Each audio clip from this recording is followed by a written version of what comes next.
Have you ever watched order appear from almost nothing? Picture a gray mist, still and simple, beginning to gather first a ripple, then a line, then a cluster with a quiet glow. It doesn't demand attention, it earns it. That quiet build is what people mean by simulator universe. A few steady rules, time to work, and a view that grows more convincing with every frame. Stay with that moment between almost nothing and almost familiar. Notice how your eye starts to trust the pattern, then wonder why it works at all. If that kind of calm discovery fits your pace, a gentle like and subscribe helps others find it too. Settle in and see how close a simulation can come to the sky above us. A scientific simulation is a way to build a working model of the universe inside a machine, using the laws of physics as the rule book. Instead of paint and canvas, the materials are numbers and equations.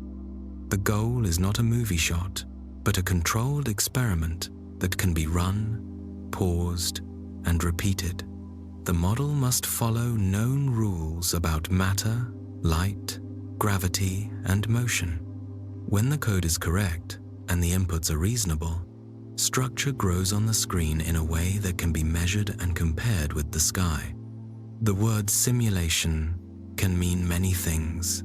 In entertainment, it often means pictures that look right to the eye. A breaking wave or a dust cloud on a screen may be convincing without obeying strict physics. In science, the standard is different. A result is judged by behavior, not by looks. If a model galaxy rotates too fast, forms stars at the wrong rate, or makes shapes that telescopes never see, the model is changed or rejected, even if the image is beautiful. That difference, appearance versus behavior, is central. Scientific work is a loop. Propose rules, compute outcomes, test against data, revise. To keep the task clear, a simulation is not a photograph of the universe. It is a reconstruction guided by equations. Think of it as a memory sketch, but the memory is the tested knowledge of physics. Each feature in the digital world, dark matter halos, gas clouds, spiral arms, arises from rules about how matter attracts, how gas flows, how radiation cools, and how the universe expands.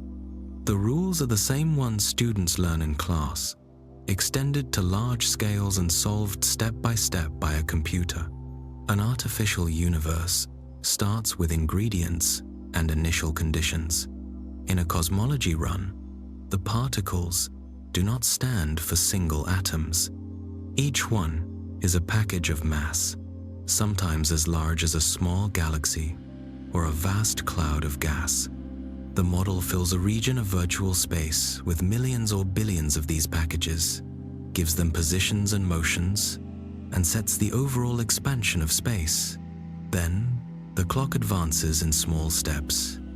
At each tick, the machine computes how gravity pulls on every particle, and how gas responds with pressure, shocks, cooling, and heating. Over many steps, clumps grow, filaments stretch, and open regions clear. The pattern begins to resemble the large-scale web mapped by galaxy surveys in the real sky. Results are only useful if they agree with measurements. To check that, scientists compare model maps with observations: how galaxies cluster, how empty the voids are, how mass bends light in gravitational lensing, how the faint glow left from the hot early state, the cosmic microwave background, sets the seeds for structure. When patterns line up within known errors, confidence in the model grows. When they do not, the inputs and even the physics included in the code may be revised. A mismatch is not a failure of effort. It is information about where understanding is thin. Dark matter has a special role in these models. Dark matter is mass that does not emit or absorb light. It interacts mainly through gravity. In a simulation, dark matter is represented by its own set of particles that pull on each other and on normal matter.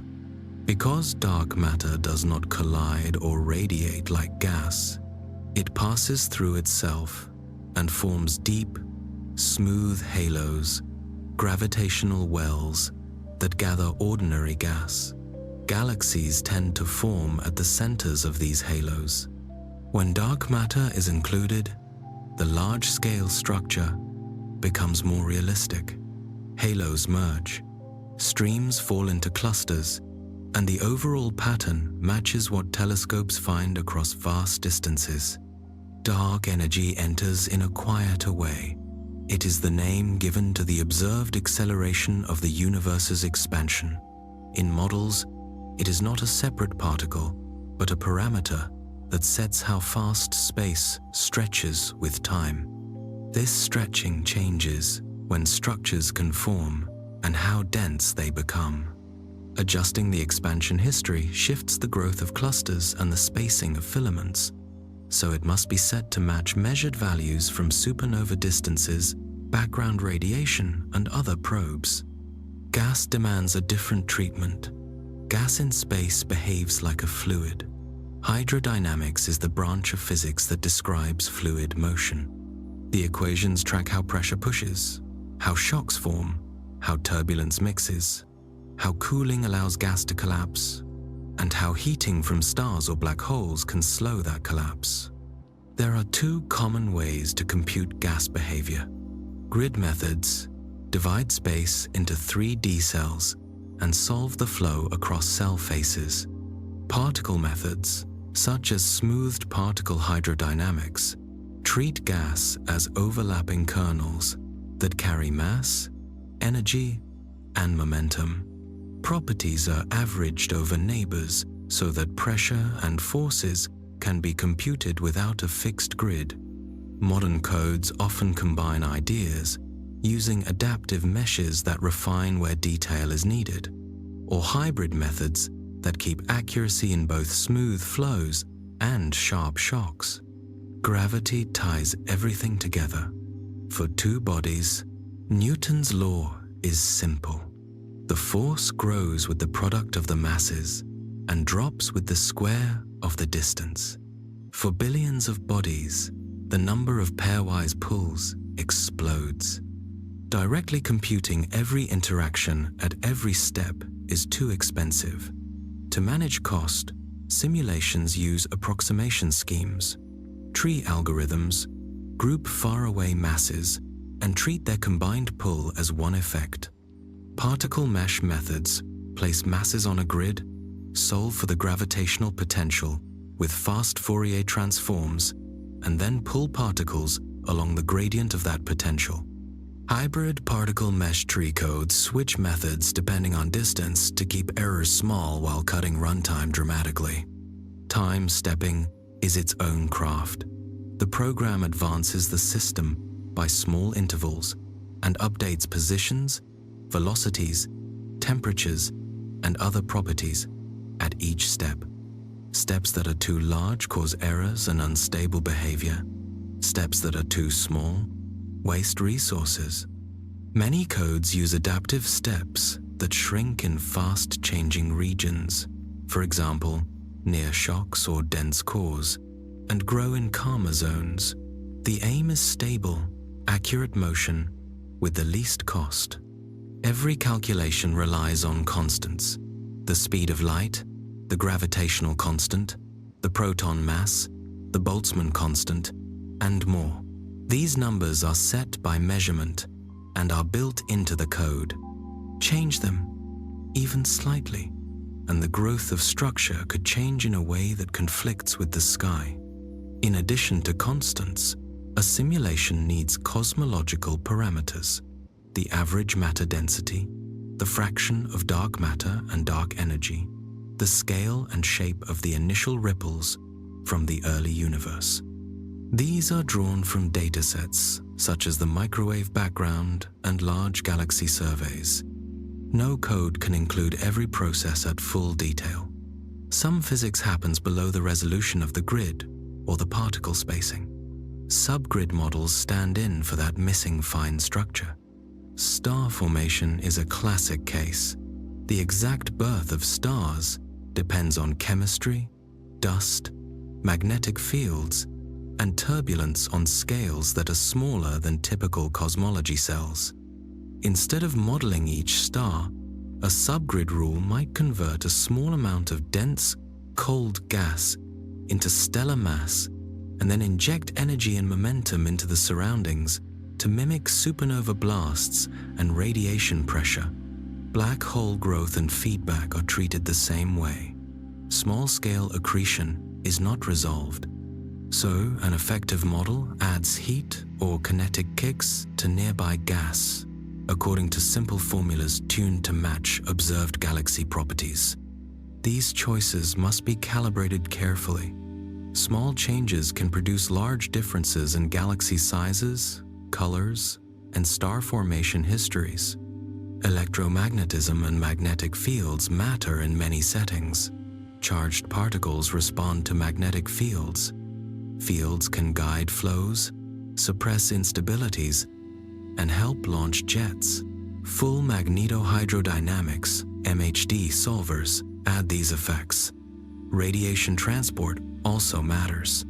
Starlight and X-rays, heat gas, strip electrons from atoms, and change cooling rates. Because tracking every photon is expensive, many codes use approximate radiation schemes, ray tracing from sources over coarse angles, moment methods that evolve average intensities, or simplified background fields that vary with time. The choice depends on the questions being asked and the scale being modeled.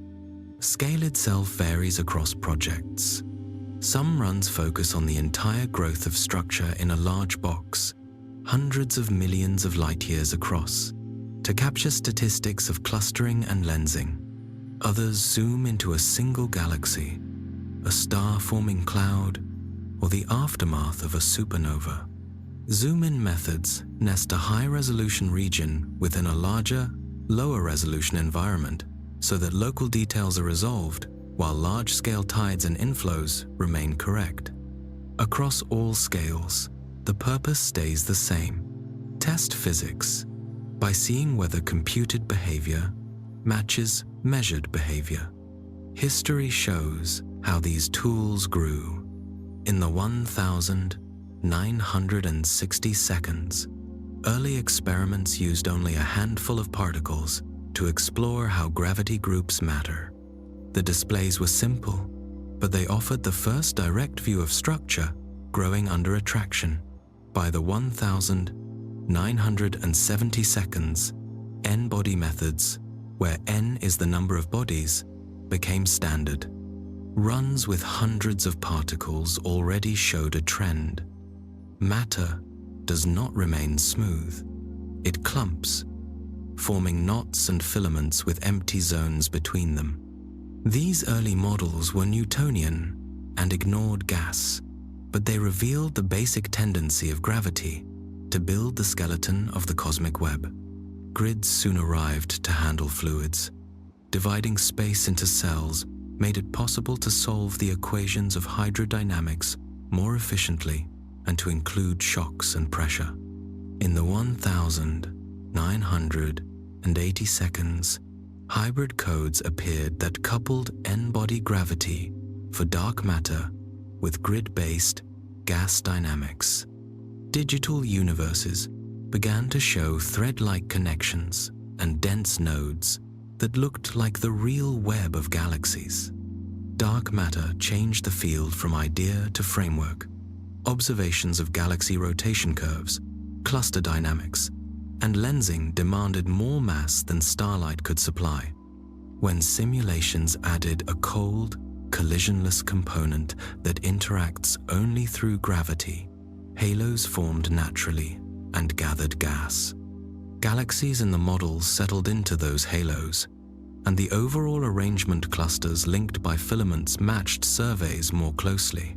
The invisible part of the universe became the backbone of structure growth in code. Computers improved, and so did ambition.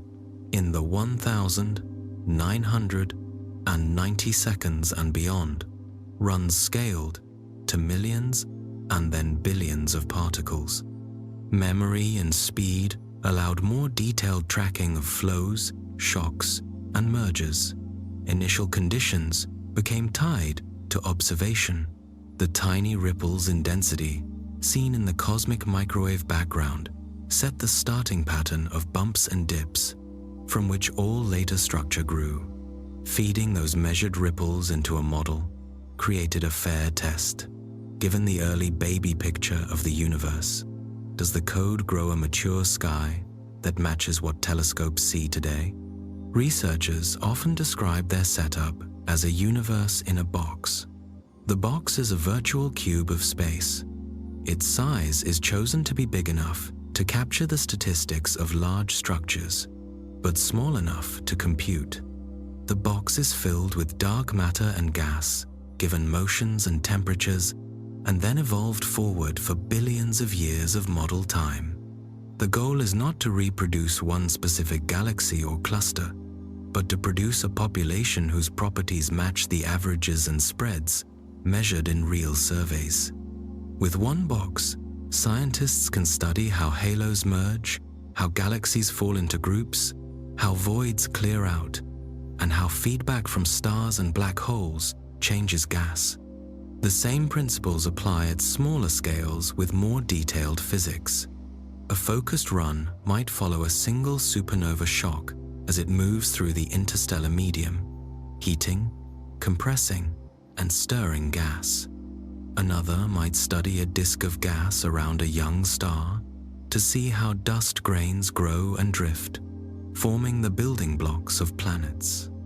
Others test how gas falls into a massive black hole at a galaxy's center, and how jets or radiation then push back on the host, shutting down star formation. Each case uses the same core idea: build a world out of math, evolve it by clear rules, and compare outcomes with observation. Approximations are always present and always managed. Resolution limits mean that not every eddy of turbulence or every binary star can be resolved. Subgrid rules fill the gap but introduce uncertainty. Sensitivity tests are part of good practice. Change a parameter, rerun, and see which results are robust and which are fragile. Convergence tests check how outcomes change as resolution improves. Agreement with multiple, independent datasets is the anchor. A model that matches only one narrow measure but fails others is not reliable. One that matches clustering, lensing, galaxy counts, and star formation histories earns more trust.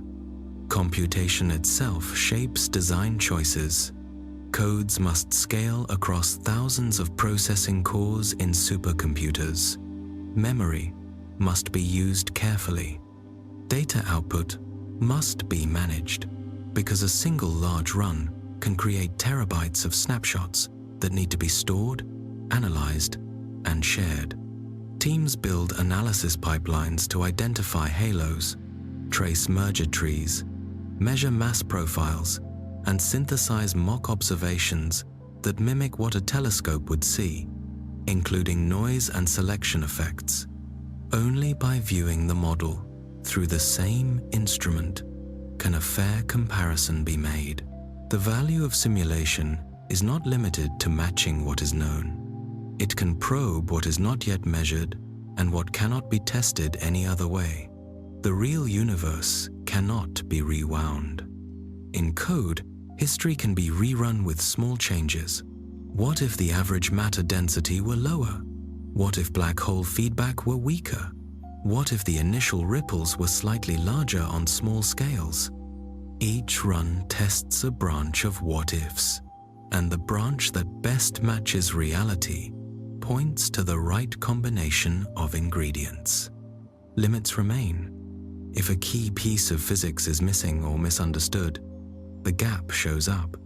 If dark matter turns out to interact in a way beyond gravity, simple models will drift from data. If magnetic fields or cosmic rays play a larger role than assumed, star-forming regions may behave differently than predicted. These gaps are not defects to hide. They are signs that guide the next round of theory, observation, and code. Across fields, the same approach appears. Earth scientists simulate weather and climate by solving fluid equations on a rotating sphere with radiation and chemistry. Seismologists model waves moving through layered rock to understand earthquake shaking. Biologists model epidemics with agents or differential equations to capture, spread, and control. In each case, the simulator builds a test world from rules, advances it in time, and compares it with facts. The universality of this method is part of its strength. When the pieces come together, results can be striking. A digital galaxy grows arms as gas cools and rotates in a dark halo. Two clusters fall together along a filament and launch shocks that heat the space between them. A void expands, evacuating matter and sharpening the contrast with denser walls. None of this is decoration. It is behavior that follows from rules we can write down and measure. The images are outputs of equations, not the goal. The goal is understanding. A landmark example shows how far this method can go. In the early 2000s, a team set out to build a digital universe that pushed supercomputers to their limits. The project was not a movie effect or a classroom demo. It became one of cosmology's milestones, the Millennium Simulation. Run in 2005 at the Max Planck Institute for Astrophysics, it followed the growth of structure from about 400,000 years after the Big Bang to today more than 13 billion years of expansion and collapse, computed step by step. The model used 10 billion particles. These were not atoms. Each one stood for a large amount of dark matter. Together they filled a virtual cube about 2 billion light-years across, large enough to host tens of millions of galaxies. The code advanced time in small increments, updated gravity for every particle, and let the web of matter take shape. The scale was only part of the story.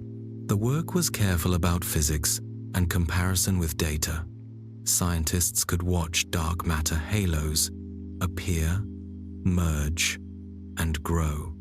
They could trace how galaxies would sit inside those halos and how they would cluster into filaments and walls. The supercomputer in Garching carried the load for months, recalculating positions and speeds over and over as cosmic time moved forward. The first output was not a picture. It was raw numbers snapshots that recorded where each particle was at many times. After processing and visualization, a pattern came into view that looked familiar. A web of dense knots, thin bridges, and wide, empty regions, much like what large surveys map on the sky. Millennium did not simulate every kind of matter directly. It focused on dark matter, the mass that does not shine but sets the framework for structure. Ordinary matter gas, stars, and black holes was added later with semi-analytic models. In simple terms, a semi-analytic model is a set of recipes that sit on top of the dark matter skeleton. The recipes say, for example, how much gas cools in a halo when stars form, how supernovae heat nearby gas, and how black holes might grow. These rules are tuned with real observations, such as results from the Sloan Digital Sky Survey and images from Hubble, so that the galaxy populations produced by the recipes match what telescopes see. The result was a model that did not only look like the universe at large scale, but also matched many measured trends. A key strength of Millennium was the way it supported mock observations. A researcher could place a virtual telescope inside the cube, observe along a line of sight, and build catalogs under the same limits and noise that real instruments have. These mock surveys helped identify where real data might be biased and where models might be missing physics. If a real survey found more small galaxies in a region than the mock did, that was an alert. Either the data had selection effects not yet modeled, or the simulation needed different assumptions. The platform also helped test competing ideas. For example, there was debate about whether dark matter is cold, moving slowly, or warm, moving fast enough to erase small structures. Millennium's cold dark matter setup naturally produced the detailed clumps and filaments that match maps of the real sky, adding weight to the cold dark matter picture. Even so, the inputs mattered. The initial pattern of tiny ripples in density, the average matter content, and the dark energy term that sets the expansion history were chosen from the best measurements available at the time. The particle mass was large because the model covered a huge volume.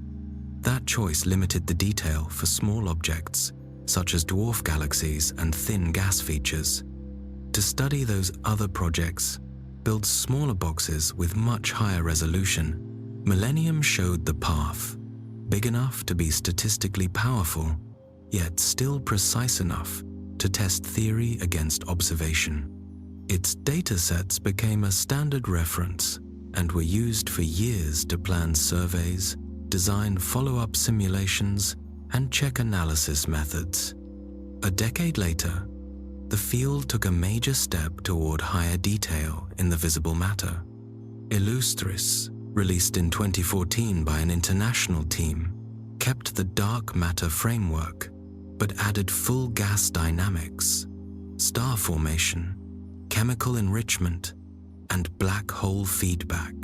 The simulated cube was about 350 million light-years across and used more than 12 billion resolution elements, dark matter particles, plus fluid cells representing gas and star particles. Each element carried properties such as mass, velocity, temperature, and, for gas and stars, chemical makeup. As the code advanced time, these properties changed according to the equations for gravity, hydrodynamics, cooling, heating, and radiation effects. At the center of Illustris was a moving mesh method called a repo. Instead of using a fixed grid, the mesh moved with the flow, so cells followed the gas as it fell into halos, formed disks, and shocked during mergers. This approach gave high accuracy in both smooth flows and sharp features, while using computing time efficiently. The team ran multiple versions at different resolutions to balance volume and detail, and to check which results were stable when settings changed.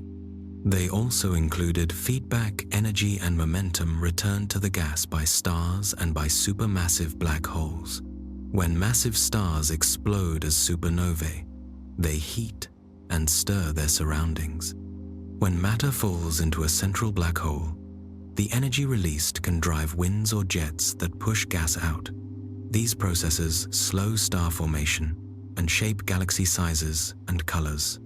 Because they operate below the resolution of a cosmology run, they were modeled with subgrid rules calibrated against data. The payoff was clear. The population of simulated galaxies showed a realistic spread of shapes, masses, and colors.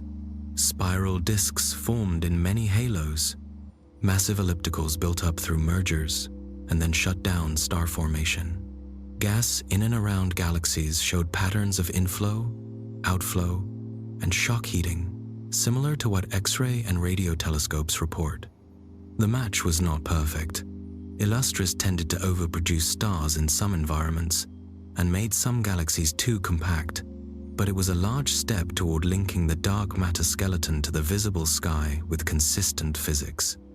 The team then built the next suite, Illustris TNG, for the next generation. TNG expanded volume, and refined the physics. The largest run, TNG 300, covered a region nearly 10 times the volume of the original Illustris high-resolution box, while smaller TNG runs pushed resolution further. Magnetic fields were added with magnetohydrodynamics, so the code could track how fields grow and influence gas. Black hole models were updated to include different feedback modes, gentle heating at low accretion rates, and powerful kinetic outflows at high ones, capturing the shutdown of star formation in massive galaxies more accurately. The code also traced chemical elements created by stars and supernovae, allowing studies of how galaxies enrich their gas with carbon, oxygen, iron, and other metals over time. TNG produced a diverse galaxy population across environments, isolated systems in voids, groups along filaments, and rich clusters with dense cores and hot halos. It reproduced the observed mix of star-forming and quenched galaxies, and their trends with mass and environment. The role of supermassive black holes stood out. Their feedback heated and expelled gas from massive halos, preventing fresh fuel from cooling and forming new stars. Without this effect, the models would leave too many bright blue galaxies at late times, in conflict with surveys. With it, the simulated sky contained the massive, red, dormant systems that astronomers actually see. Across these projects, the workflow was consistent. Start from initial conditions tied to measurements of the early universe, advance the model with gravity and gas dynamics, include subgrid rules for star formation, stellar winds, supernovae, and black hole feedback, tuned within observational bounds, produce snapshots at many times, build catalogs of halos and galaxies, create mock images and spectra that include instrument limits, compare with real surveys across many metrics, clustering strength, mass functions, size distributions, color trends, gas fractions, metallicities, lensing signals. Where the model agreed with multiple independent datasets, confidence grew. Where it did not, the team examined assumptions, resolution, and subgrid choices. Limitations were always made explicit. Resolution sets a minimum scale. Below that, turbulence, small star clusters, and detailed black hole accretion disks are not resolved and must be approximated. Radiation transport is expensive. Many runs used simplified schemes or background fields rather than tracking individual photons. Cosmic rays and detailed magnetic reconnection are hard to include and are often left for specialized studies. Sensitivity tests changing parameters within allowed ranges exposed which predictions were robust and which depended on specific modeling choices. Convergence tests, repeating a run at higher resolution, checked whether key results held as the grid or particles became finer. Computation shaped the design as much as physics did. Codes had to scale to thousands of processor cores and handle memory carefully. Output management mattered. A single large run could produce many terabytes of data. Teams built tools to identify dark matter halos, halo finders, track how they merge through time, merger trees, and measure profiles of mass, temperature, and metals. They made public data releases so that other groups could run their own tests and build new science from the same snapshots. The community used these resources to plan observations, test analysis pipelines, and explore what-if scenarios that the real universe cannot supply. Those scenarios were central. With simulations, one can change the average matter density, alter the small-scale power in the initial ripples, or vary the strength of black hole feedback, then rerun the history and measure the differences. If a change pushes predictions away from data, that branch of models is disfavored. If it improves agreement across several tests at once, it becomes a stronger candidate for how nature works. In this way, the runs worked as controlled experiments, guiding theory toward parameter ranges and processes that best match reality. The visual side helped interpretation but was never the goal. Renderings of the dark matter web showed the backbone that gas follows. Temperature maps highlighted shock fronts where clusters collide. Density slices revealed how voids expand and sharpen the contrast with walls. These images made patterns easier to see and share, yet each came from measured quantities in the snapshots and could be checked against numbers in the catalogs. Clarity in pictures supported clarity in tests. From Millennium's dark matter framework to Illustris and TNG's full baryon treatment, the line of progress is clear. Larger volumes, finer resolution, better coupling between physics and observation, and more rigorous tests. The approach remains steady build with known laws, add carefully modeled small-scale effects, compare with many kinds of data, and refine. The outputs continue to serve as reference points for survey design, lensing analysis, and forecasts of what new telescopes might see under different assumptions about dark matter, feedback, and cosmic expansion. Work continues along several fronts. Some efforts push to larger volumes to improve statistics for the most massive clusters and rare events. Others zoom in on single galaxies with very high resolution to track star-forming clouds and feedback in detail. New codes couple radiation and gas more directly to model reionization and the escape of ultraviolet light from young galaxies. Alternative dark matter models are tested by changing particle properties and checking small-scale structure. Each branch follows the same loop. Adjust inputs within measured bounds, evolve the model, and compare with many observations. The thread tying these projects together is simple and firm. Use physics to build a world in code. Let it evolve under clear rules. Measure its products the way we measure the sky, keep what matches across tests, and rework what does not. With that loop in place, simulations stay practical tools for learning how structure grows and how the visible pieces connect to the mass we cannot see. Seen up close, the method looks concrete. At first, a galaxy simulation is only numbers, positions, speeds, masses, and temperatures stepping through a virtual space. Inside that list, order begins to form. With the right tools and enough steps, those values become a turning disk, a glowing bulge, and streams that fall inward. The change from data to galaxy starts with motion. Every element standing in for dark matter, gas, or a group of stars has a position and a velocity. They are not fixed points. They move under rules set by physics. At each time step, often the model's version of 1,000,000 years, the code updates those motions under gravity, pressure, and radiation. Frame by frame, that quiet choreography builds structure. Gravity is the first sculptor. Long before any star forms, small bumps in density start to grow. Slightly denser regions pull more matter, become heavier, and pull even more. This runaway growth is gravitational instability. It builds dark matter halos, deep wells of mass that do not shine, but set the stage for galaxies.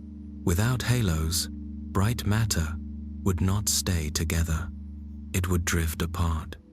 Once a halo is dense enough, it draws in ordinary gas left from the early universe, mostly hydrogen and helium. Gas falling inward heats, compresses, and picks up rotation.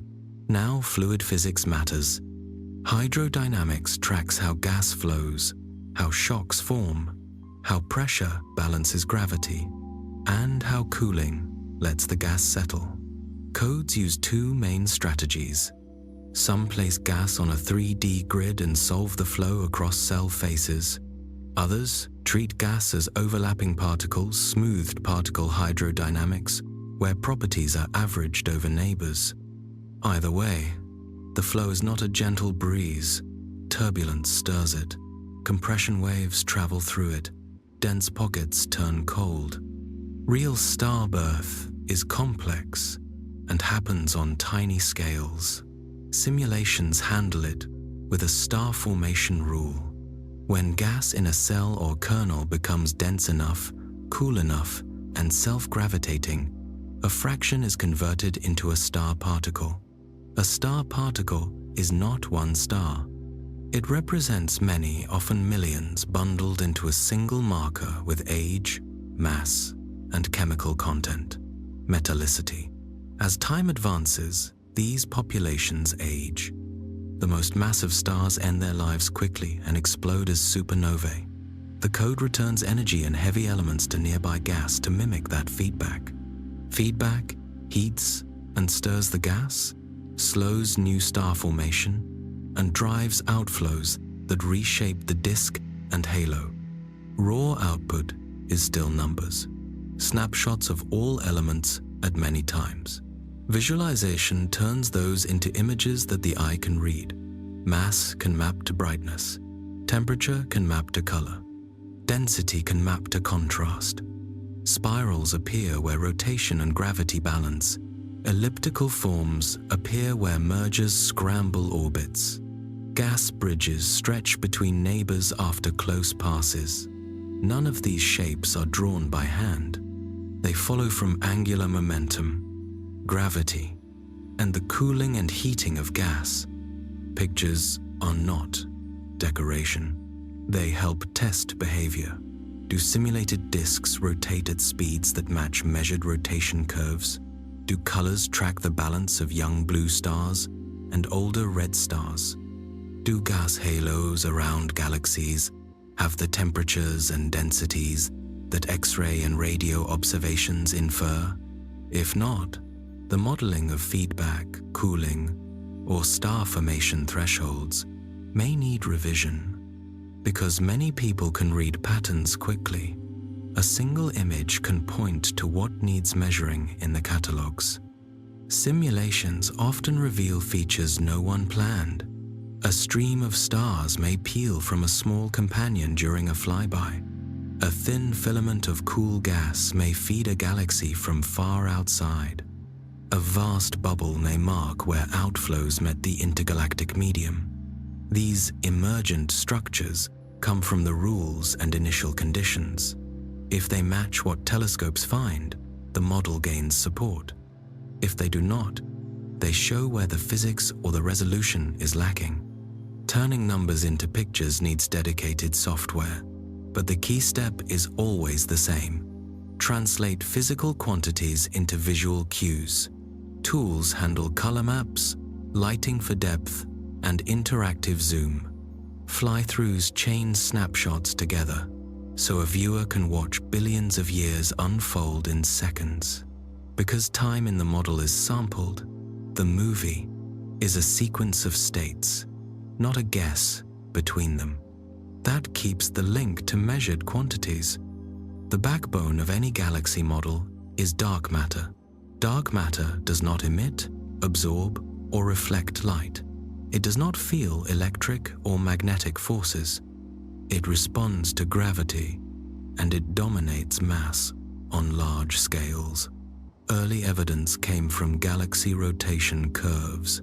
Stars orbit too fast for the visible mass to hold them, if gravity came only from what shines. In a simulation, this is straightforward to include. Assign mass to dark matter elements and let gravity act. The detailed particle identity is unknown, but the gravitational behavior is enough to set structure. Initial conditions come from the early universe. Measurements of the cosmic microwave background give a map of tiny density ripples a few 100,000 years after the Big Bang. The code distributes dark matter elements according to those ripples and sets expansion to the measured rate. Each dark matter element represents a large clump of invisible mass, often millions of solar masses. Because dark matter does not cool or collide, it moves and clusters under gravity alone. Over time, it collapses into halos. Halos merge into larger halos.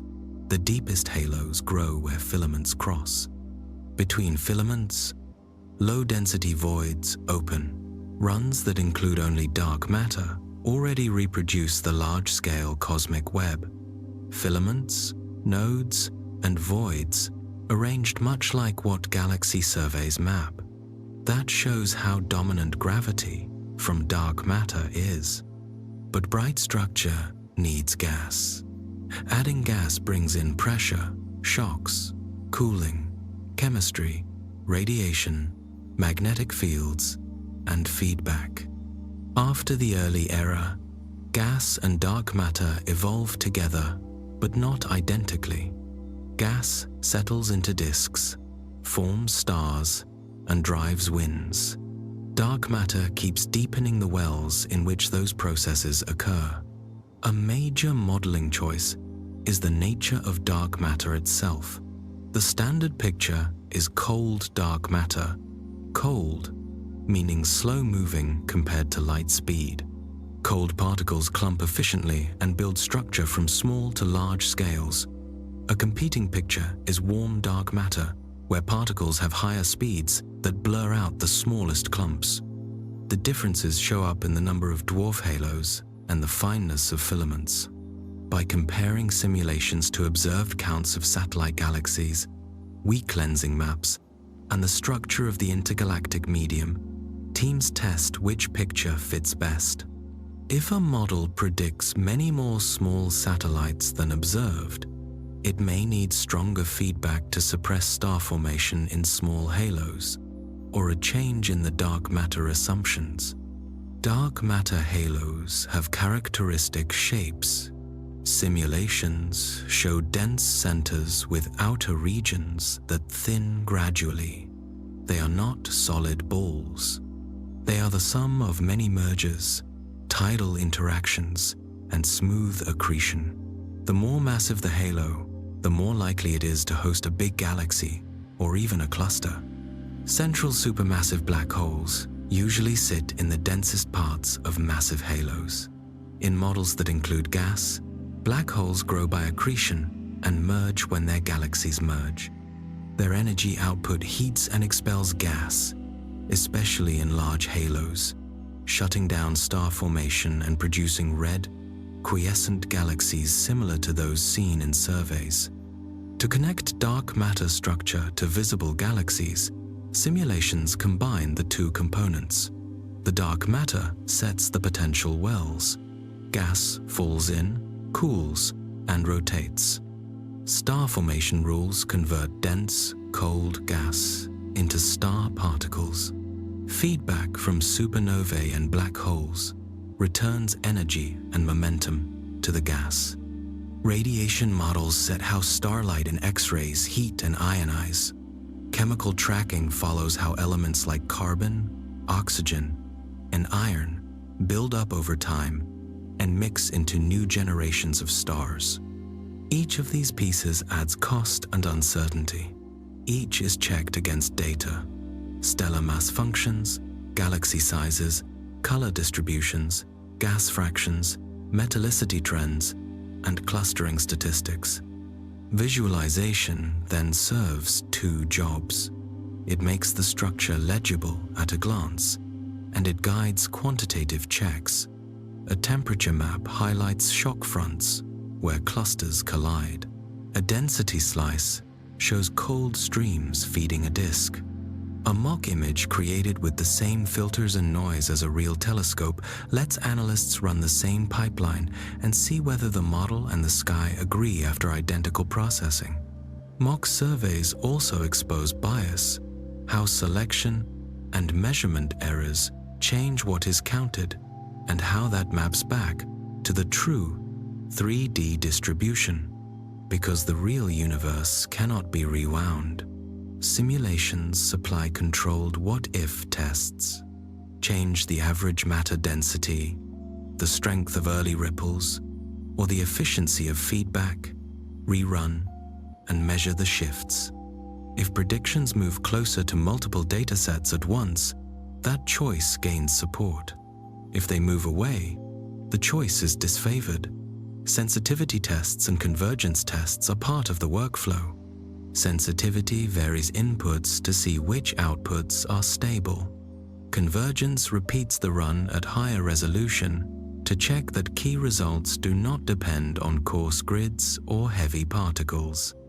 Underneath every step is the need to manage limits. Resolution sets the smaller scales that are directly resolved. Subgrid models fill the gap, but must be calibrated with care. Radiation transport is expensive. So many runs use approximate schemes or evolving background fields. Cosmic rays and detailed magnetic reconnection require special methods and are often left for targeted studies. Computing itself sets bounds.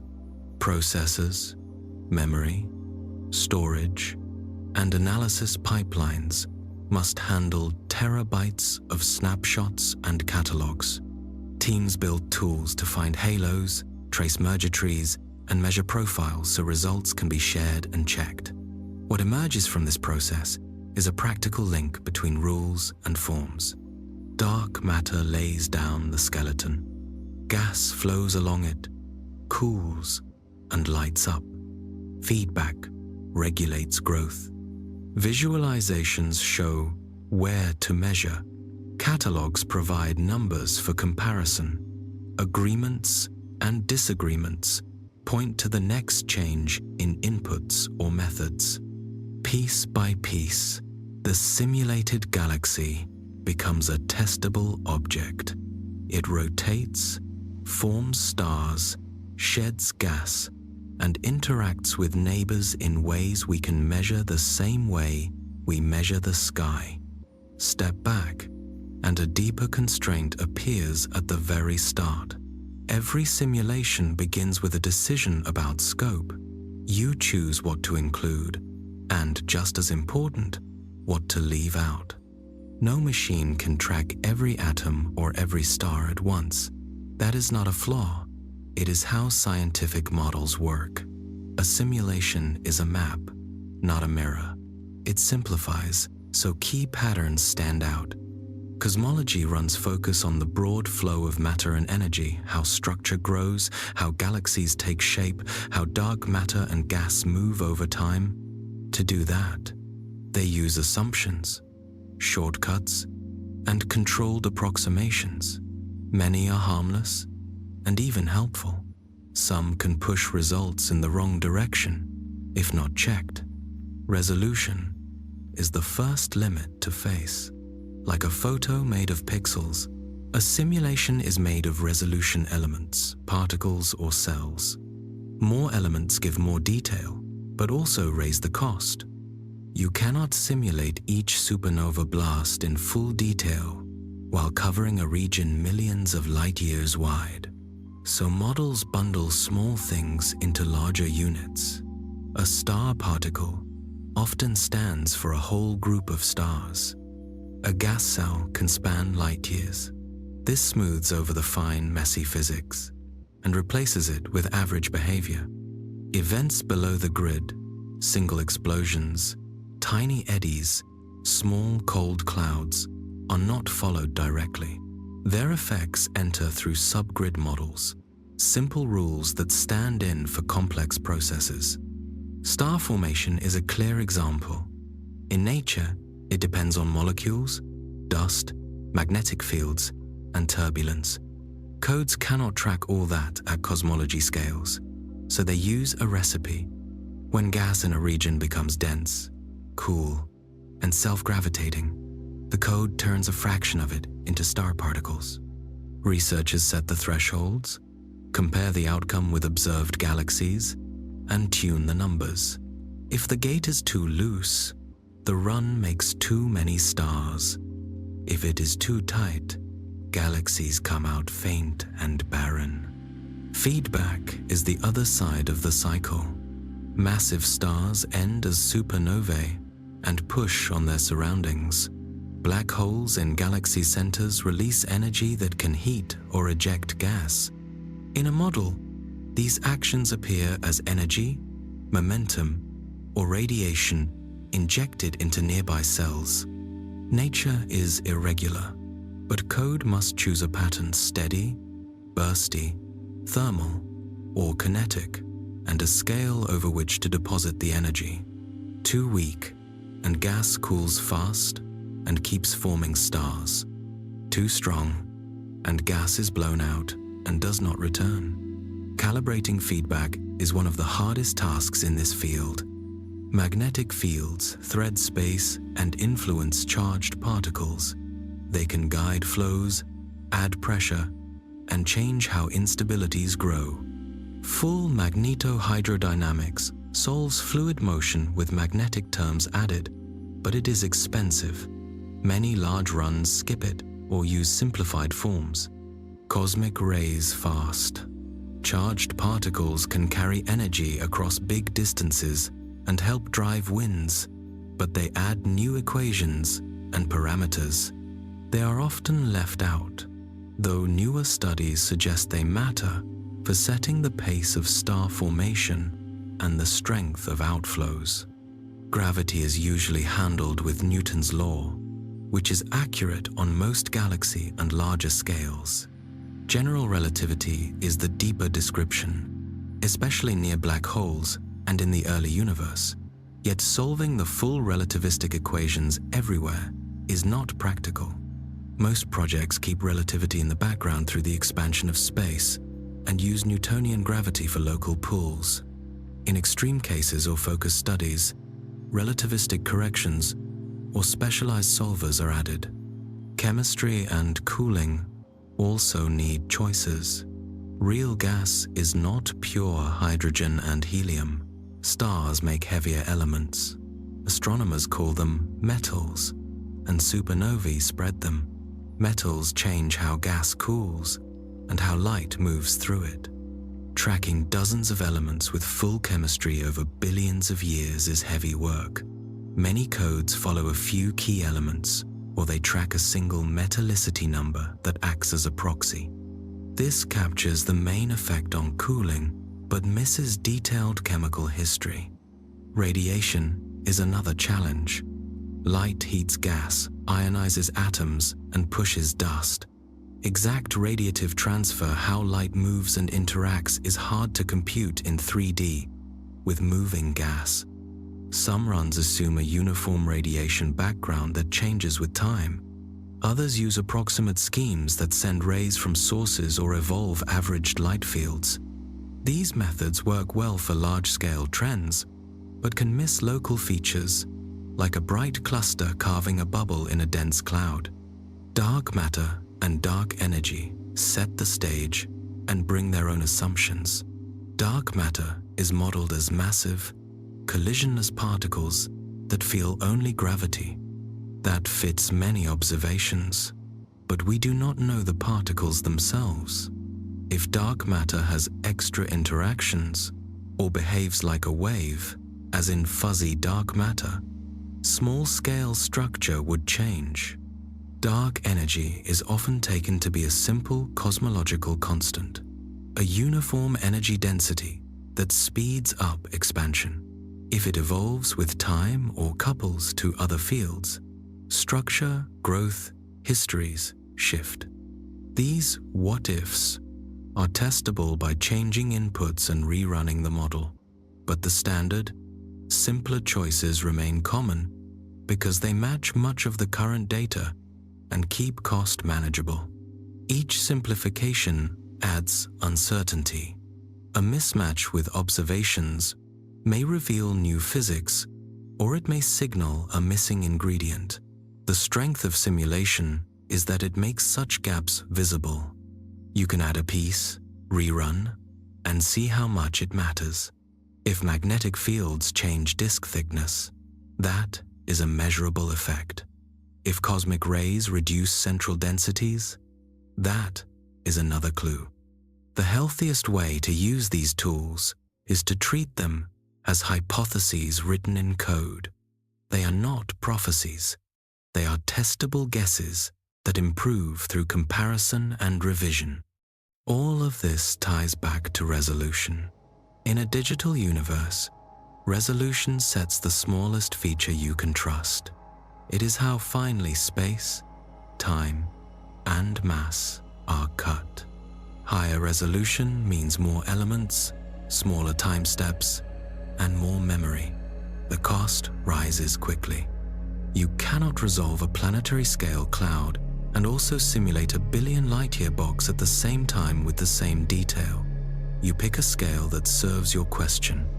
Spatial resolution defines the size of the basic pixel.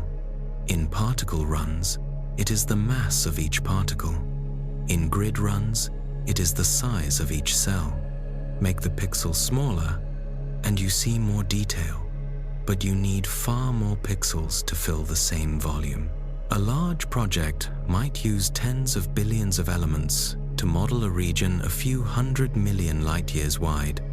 That is a huge effort. Yet a single galaxy in such a box still has only thousands of star particles and gas cells. Real galaxies hold hundreds of billions of stars. The model treats each galaxy as a smooth object with coarse internal structure. That is by design. These boxes aim to get the statistics right. How many galaxies of each mass, how they cluster, how gas behaves on average. If the goal is to study the life of one galaxy or one cloud in detail, the volume shrinks and the resolution rises. You can then follow shocks, cold streams, and feedback patterns with far more precision. The trade-off is that you lose the wide context. You no longer see rare, massive clusters or the long filaments that feed them. There is no free lunch. Scope and precision pull in opposite directions. Temporal resolution is the size of the time step. Some regions change slowly, others starburst cores, merging centers, supernova sites change fast. If steps are too large, you skip over important events. If they are too small, the run takes too long. Many codes use adaptive time stepping. Fast zones get many updates. Quiet zones get fewer. This puts computing power where it matters most. Resolution affects feedback strongly. A single supernova in a low-resolution grid may just warm a big cell and fade. At higher resolution, the same energy drives a shell, sets off further shocks, and may trigger or shut down star formation nearby. Because of this, careful teams run convergence tests. They repeat the same setup at different resolutions to see which results hold. If galaxy sizes, rotation curves, and stellar masses are stable as resolution increases, confidence grows. If results swing widely, the setup needs work. Small galaxies are the hardest to follow. In low-resolution boxes, dwarf halos can disappear into the smoothing. That makes it difficult to test dark matter models that predict many tiny structures. Studies that target dwarfs either raise resolution in small volumes or use zoom-in methods. A zoom-in starts with a large, low-resolution run to get the right environment. It then rebuilds one region of interest with many more elements, nested inside the original box, and runs again. The target galaxy evolves with high detail, while the large-scale tides and flows remain realistic. This approach adds setup steps and data handling, and it is not ideal for counting thousands of objects at once, but it links fine detail to the correct cosmic context. A newer path blends simulations with machine learning. Algorithms trained on high-resolution data can add small-scale features to lower-resolution runs or predict subgrid outcomes faster. These tools do not replace physics, but they can speed up exploration. They must be validated carefully against truth data from higher-resolution models and observations. Limits in computation shape choices, too. Codes must scale across many processors, fit within memory, and write data fast enough to keep up. A single large run can produce many terabytes of snapshots. Teams build pipelines to identify halos, track mergers, measure profiles, and make mock observations that include instrument effects. They publish settings and catalogs so others can reproduce and test results. Because you cannot have it all, clarity about goals is essential. If the question is average galaxy clustering, a large box with coarser internal detail makes sense. If the question is how a star-forming ring responds to a black hole outflow, a small, very fine box is better. If the question spans scales, use a sequence of linked runs or zoom-ins. Across all choices, compare models with a wide set of data: galaxy counts, sizes, colors, gas fractions, metallicities, lensing signals, rotation curves, and more. Agreement across many measures matters more than a perfect match to one.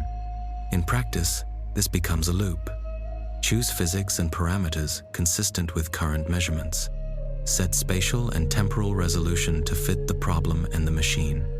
Run sensitivity and convergence tests. Build catalogs and mock surveys. Compare with observations processed the same way. Adjust subgrid rules, feedback strengths, or cosmology within allowed ranges. Run again. The work advances when results are stable under resolution changes and remain consistent as new data arrive.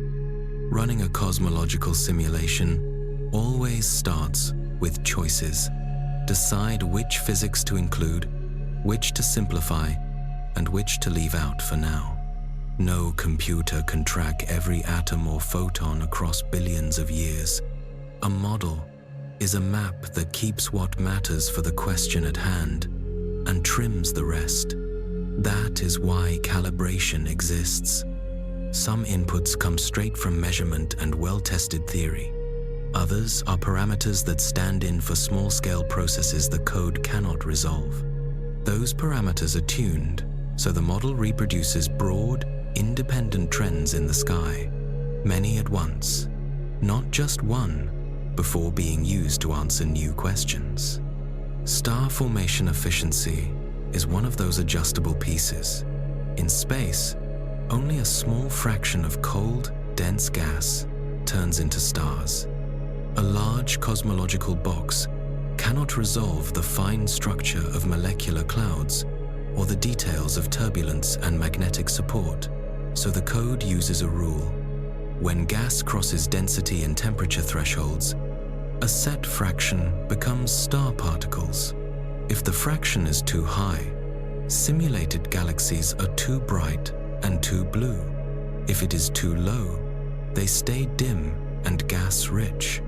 Tuning aims for the middle ground, where the population of model galaxies matches observed averages, how many exist at each mass, how fast they form new stars, and how large their disks are. Feedback is tuned as well. Massive stars explode and return energy and heavy elements to nearby gas. Central black holes release energy as they grow. Both processes can heat, stir, and remove gas, slowing future star formation. The code cannot track every shock front, jet, or radiation front, so it injects energy in controlled ways, thermal, kinetic, or a mix over a chosen scale.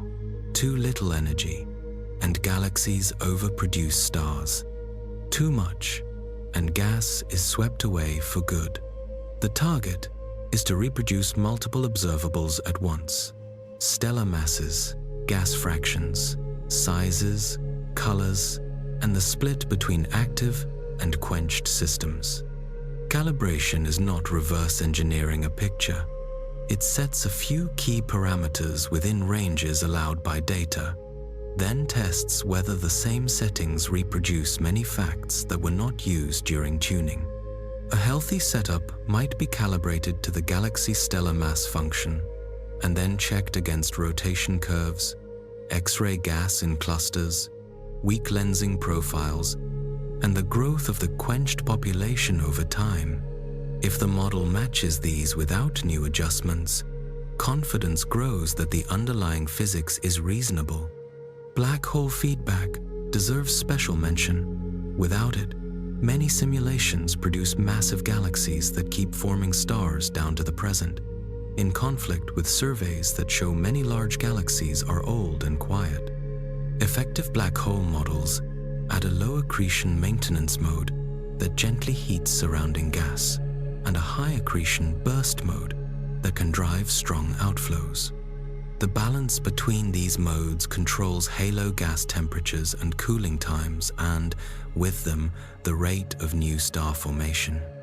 The best tests are statistical: the fraction of massive galaxies that are quenched, the temperature and entropy structure of intra-cluster gas, and the metal content of halos. Other physical ingredients sit on the calibration list. Metal enrichment affects gas cooling. Models may track a few key elements or a single metallicity number. Radiation backgrounds change with time. Some runs use evolving uniform fields, while others include approximate local sources.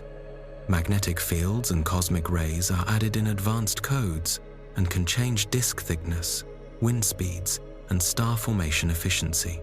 Each addition brings new parameters and new data checks.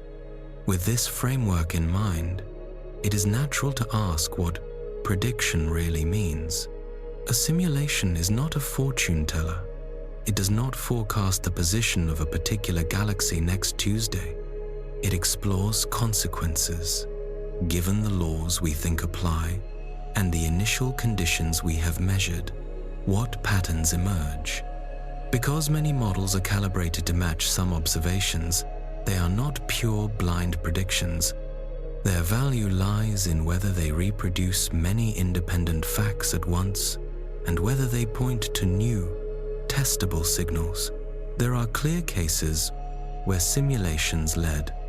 Long before maps of galaxies showed the full extent of the cosmic web, dark matter-only runs revealed that gravity should build a filamentary network with dense nodes and empty voids. When redshift surveys later traced that same structure, it supported the cold dark matter picture. Lensing studies followed a similar path. Models quantified how halos should distort background galaxies. As data improved, those predicted patterns were measured and used to weigh halos and test cosmology. The strongest predictive use is comparative. Change the dark matter model from cold to warm, and the number of small halos falls. Vary the shape of the initial power spectrum, and the timing of cluster formation shifts. Alter feedback efficiency, and the size-mass relation of galaxies moves. These are not guesses in the dark. They are controlled experiments in code. If a branch of parameters produces results that disagree with multiple datasets, too few satellites, too hot cluster gas, the wrong color distribution, then that branch is disfavored. If another branch fits several trends at once, it becomes a better candidate for how nature works. Even when a model matches many observables, caution is healthy. A right answer can be achieved for a wrong reason if compensating errors cancel. That is why broad tests matter. A model tuned only to galaxy counts may fail on lensing profiles. One tuned to cluster gas may miss dwarf satellite statistics. Cross-checks across scales reduce the risk of hidden mistakes. Convergence tests help as well. Repeating a run at higher resolution to see whether key results hold when the grid is finer and subgrid effects shrink. Sometimes failure is the most useful outcome. If a run produces too many small galaxies, that could point to missing feedback in dwarfs, or to properties of dark matter that erase small structures. If cluster gas ends up much hotter than observed, energy coupling may be set incorrectly, or the black hole model may need revision. Mismatch is not a dead end, it is a guide. It shows where the next measurement or the next piece of physics belongs. prediction also includes timing and context. Simulations forecast where certain signals should be strongest and how they scale. The abundance of high redshift clusters, the amplitude of lensing by filaments, the metal content of circumgalactic gas, or the frequency of tidal streams around Milky Way, like galaxies. These forecasts help design surveys, pick filter sets, set exposure times, and plan follow-up. When data arrive, the same pipelines can be run on real and mock catalogs to ensure a fair comparison. Uncertainty is part of the package and is reported, not hidden. Parameter choices are listed. Sensitivity to those choices is measured. Limits from resolution are described. Where radiation or magnetic fields are approximated, the implications are spelled out. Public releases of snapshots and halo catalogs allow independent teams to test the same runs and check robustness with different analysis methods. In the background, computing shapes what is feasible. Adaptive time-stepping focuses effort where change is fast. Tree and particle mesh solvers keep gravity efficient. Moving meshes or adaptive grids sharpen hydrodynamics where needed. Storage, I/O, and analysis pipelines handle large data volumes so that catalogs and mock observations can be built and shared. These engineering decisions influence how quickly teams can iterate through calibrations and how many variations they can explore. The result of this cycle is not a final answer about the universe. It is a tool that connects ideas to consequences. Start with measured initial conditions and known laws. Add subgrid rules for small-scale processes with parameters tied to data. Run, compare, adjust, and repeat. If a setup reproduces multiple, independent observations at once and holds up as resolution rises, it earns trust. If not, it points to the physics or assumptions that need work. This is how simulations move from rough sketches to reliable laboratories. They do not replace observation, they organize it. They do not replace theory, they stress test it. And when they point to a signal that new instruments can check, they help turn a possibility into a measurement. A simulation might look like a rigid blueprint at first. You feed in the laws, press start, and the story unfolds. Underneath, probability is at work. Randomness is not a glitch. It is part of the machine. The universe we measure follows rules, but many outcomes are statistical. Quantum mechanics sets the tone at small scales, and chance events add up at large ones. Models that ignore this come out too clean. Models that include it reproduce the rough edges we actually see. The first place probability enters is the starting state. Early universe maps from the cosmic microwave background show the average size and spacing of tiny density ripples, not the exact pattern everywhere. Simulations rebuild those ripples by drawing random variations that follow the measured statistics. Change the random seed, and the initial bumps and dips shift. Gravity then amplifies those small differences. Regions that begin a little denser pull in matter faster. Halos grow, merge, and set the stage for galaxies. Two runs with the same physics, but different seeds build two similar, not identical, cosmic webs close enough to compare, different enough to capture natural variance. The same logic appears inside galaxies.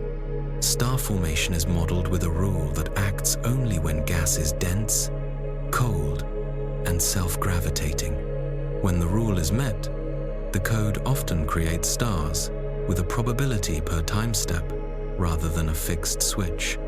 Over many steps, the average rate matches the intended law, but the timing and clustering vary. Supernovae, too, can be treated stochastically so that energy release is bursty rather than smeared out. Black hole accretion flickers in fits and starts. These choices mimic the uneven behavior seen in real systems, where winds, shocks, and inflows do not run on a clock. If randomness is present, trust comes from statistics. Individual objects in a box are not meant to match named galaxies one by one. What matters are the ensemble properties, mass functions, color distributions, rotation speeds, sizes, gas fractions, clustering and lensing signals. Teams often rerun the same setup with many seeds to see how results spread. If a feature persists across seeds, it likely reflects physics. If it swings widely, it may depend on a rare event or on the specific realization of the initial field. Reporting medians and ranges makes this clear and lets observations be compared to the expected scatter, not to a single number. Randomness also helps expose weak spots. If a family of runs never produces thick stellar disks, that points to a missing ingredient in the feedback or to insufficient resolution. If dwarf galaxies only appear with extreme parameter choices, that flags the sensitivity of small systems and the need for better subgrid rules or an alternate dark matter model. The point is not to hide behind chance. It is to separate what is robust from what is fragile. When simulations and observations disagree, probability frames the question. Consider classic tensions. Early models predicted many dark matter subhalos around Milky Way, like galaxies, and, by extension, many small satellites. Surveys found far fewer at first. Part of the gap was bias. Faint dwarfs are hard to detect. Deeper sky maps raised the counts, but not enough to erase the problem. The rest of the fix came from physics. Stronger feedback in tiny halos can remove gas or keep it hot, so stars never form. The halos exist, but remain dark. Updated runs that include this effect, and mock surveys that include detection limits, bring the predicted visible count closer to what is seen. Cusp core is another example. Collisionless dark matter simulations produce halos with steep central density cusps. Dwarf galaxy data often favor flatter cores. Two solutions have been explored. One adds particle self-interaction to soften centers. Another uses repeated bursts of stellar feedback to shove gas in and out, dragging dark matter with it and flattening the profile. Both ideas can be tested in code. When feedback cycles are modeled with enough punch and the star formation is clustered and bursty, cores can form without changing the dark matter model. Runs that include self-interactions can also match the trends, but they then face other tests, such as halo shapes and cluster collisions. Probability enters because both paths produce a range of core sizes. Comparing the distribution, not a single case, is what counts. Too big to fail sharpened the focus on the largest subhalos. Some subhalos in standard runs seemed too massive to avoid forming stars, yet the Milky Way lacked bright satellites to match them. Fixes include lowering the Milky Way's total mass within allowed ranges, changing how strongly feedback couples to gas in big dwarfs, and revisiting the mapping from simulated circular velocities to observed dispersions. Each option moves the predicted satellite population. Ensembles of runs quantify how often Milky Way analogs with realistic satellites occur. The result is not a yes/no answer. It is a probability that guides where to look and what to measure next. Small-scale structure is where models strain most. Star-forming clouds, magnetic fields, cosmic rays, and radiation all act below typical cosmology resolution. Subgrid rules replace details with averages. At low resolution, a supernova may heat a large cell and cool away too fast. At higher resolution, it can launch a shell, trigger new stars in compressed rims, or vent out of the disk. Probabilistic feedback depositing energy and momentum in bursts drawn from a distribution can stand in for that clustering. Tests then ask whether disk thicknesses, neutral hydrogen maps, and wind speeds match surveys on average and with the right scatter. Observations have their own uncertainties. Dust hides light. Distances and masses carry errors. Selection effects shape what goes into catalogs. Simulations help here by producing mock observations that include the same noise, filters, and cuts. If an odd trend appears in data, a model can test whether the trend arises after identical processing or whether it points to real physics. Probability helps align like with like. The same pipelines run on both worlds, produce comparable distributions to check. There are strong wins on the predictive side. Before the largest surveys, dark matter only runs showed that filaments and nodes would dominate maps of large-scale structure. Weak lensing distortions, forecast in detail by halo models and N-body simulations, became precision tools once data caught up. Baryon acoustic oscillations, the gentle wiggle in the galaxy correlation function set by early universe sound waves, were quantified in simulations and then measured in the sky. In each case, the claim was statistical and became stronger as ensembles and surveys grew. Randomness also sets practical workflows. Initial conditions are generated with random phases that respect the observed power spectrum. Halo finders identify structures and produce catalogs whose scatter can be measured across seeds. Merger trees trace histories that differ run to run in detail, but share the same rates and mass growth on average. When black hole or star formation modules include random draws, their long-term means are tied to physical rates while keeping short-term variability. Reported results include error bars from seed to seed scatter and from parameter changes, not just from measurement noise. Calibration and probability meet in cross-checks. A team may tune to match the stellar mass function and the quenched fraction at low redshift. The same setup is then judged on other targets: gas in and around galaxies, the size-mass relation, the color magnitude diagram, satellite counts, the Tully-Fisher relation, diffuse X-ray emission in groups, and lensing profiles around galaxies and clusters.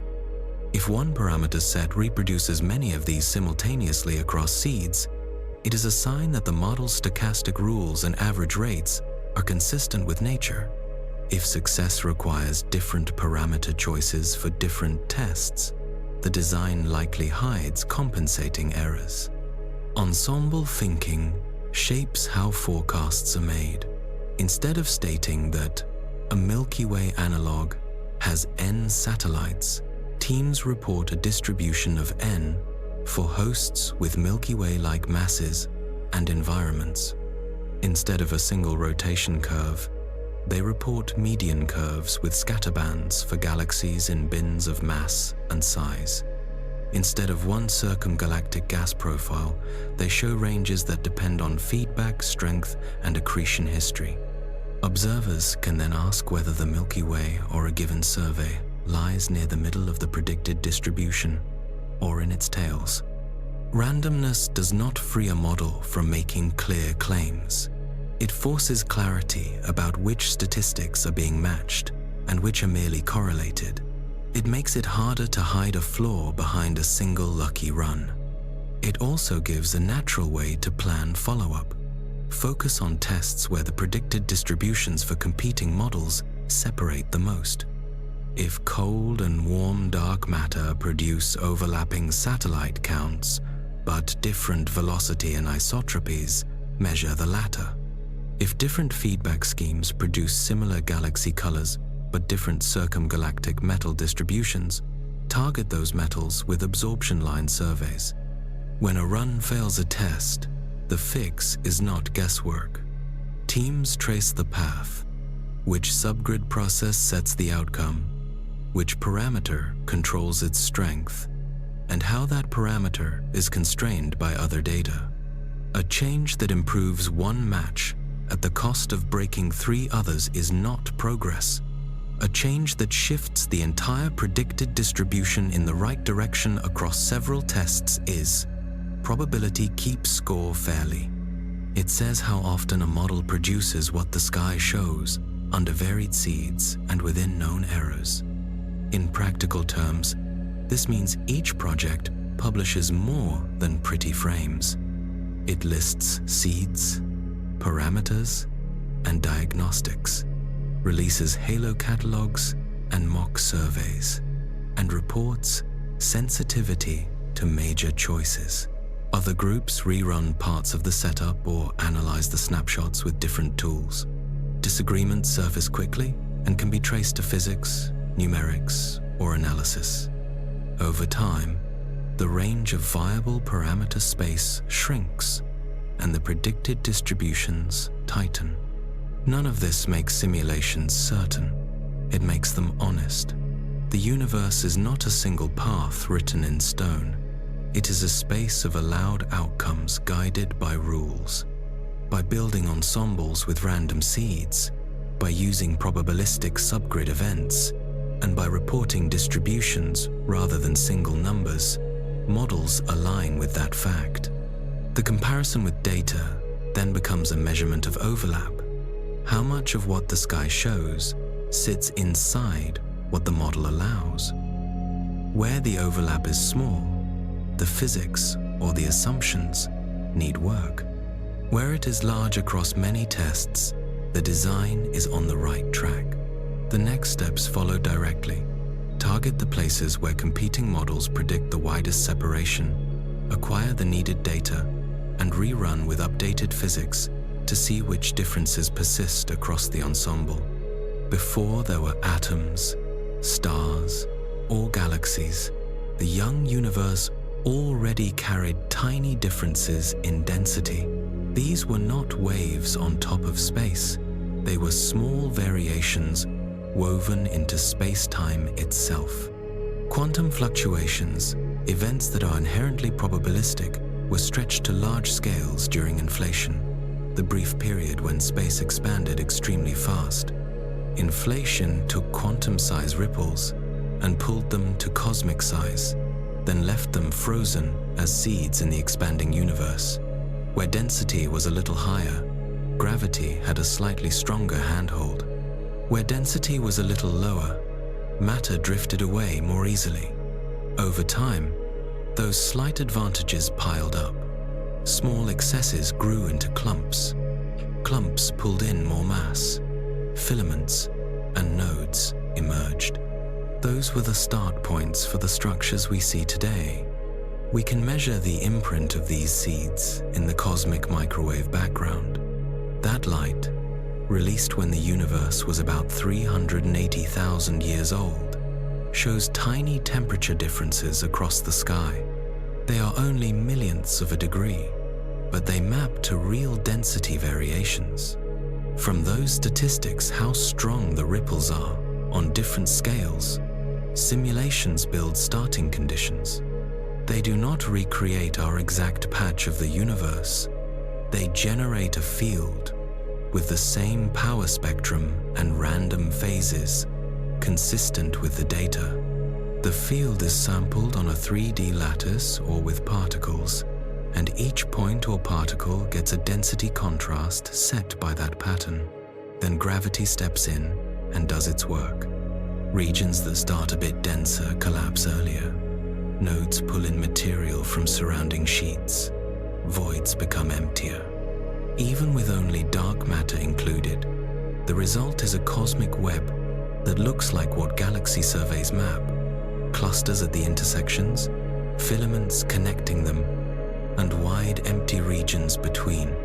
Adding ordinary matter complicates the picture and brings it closer to what telescopes can test. Dark matter interacts mainly through gravity and passes through itself without friction. Baryons gas made mostly of hydrogen and helium collide, heat, cool, and form stars. They also respond to radiation, magnetic fields, and shocks. Simulations that include gas must solve fluid equations along with gravity. Gas falling into a halo heats and compresses. If it can radiate away that heat, it settles into disks or clouds and forms stars. Those stars then return energy and heavy elements to their surroundings through winds and supernovae. A small fraction of halos also grow central supermassive black holes. When gas accretes onto them, energy can heat or expel gas on large scales. These processes are essential to match the star formation history of the universe and the sizes and colors of galaxies.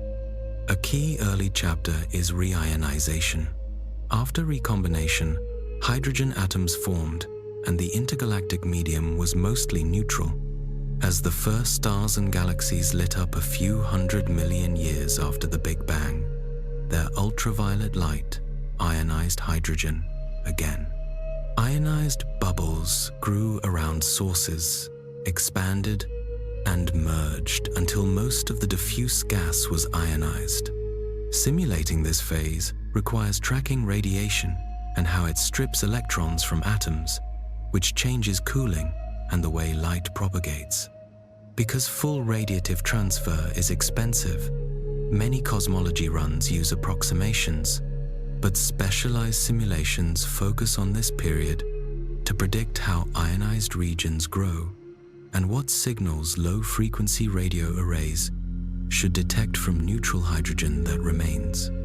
Early generations of simulations had a tendency to form too many stars too quickly. Gas cooling models were too effective, and the return of energy from stars and black holes was too weak. The fix was to model feedback more realistically.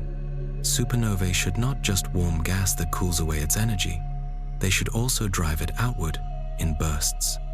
Black holes should not only heat gas slowly, they should sometimes launch powerful outflows.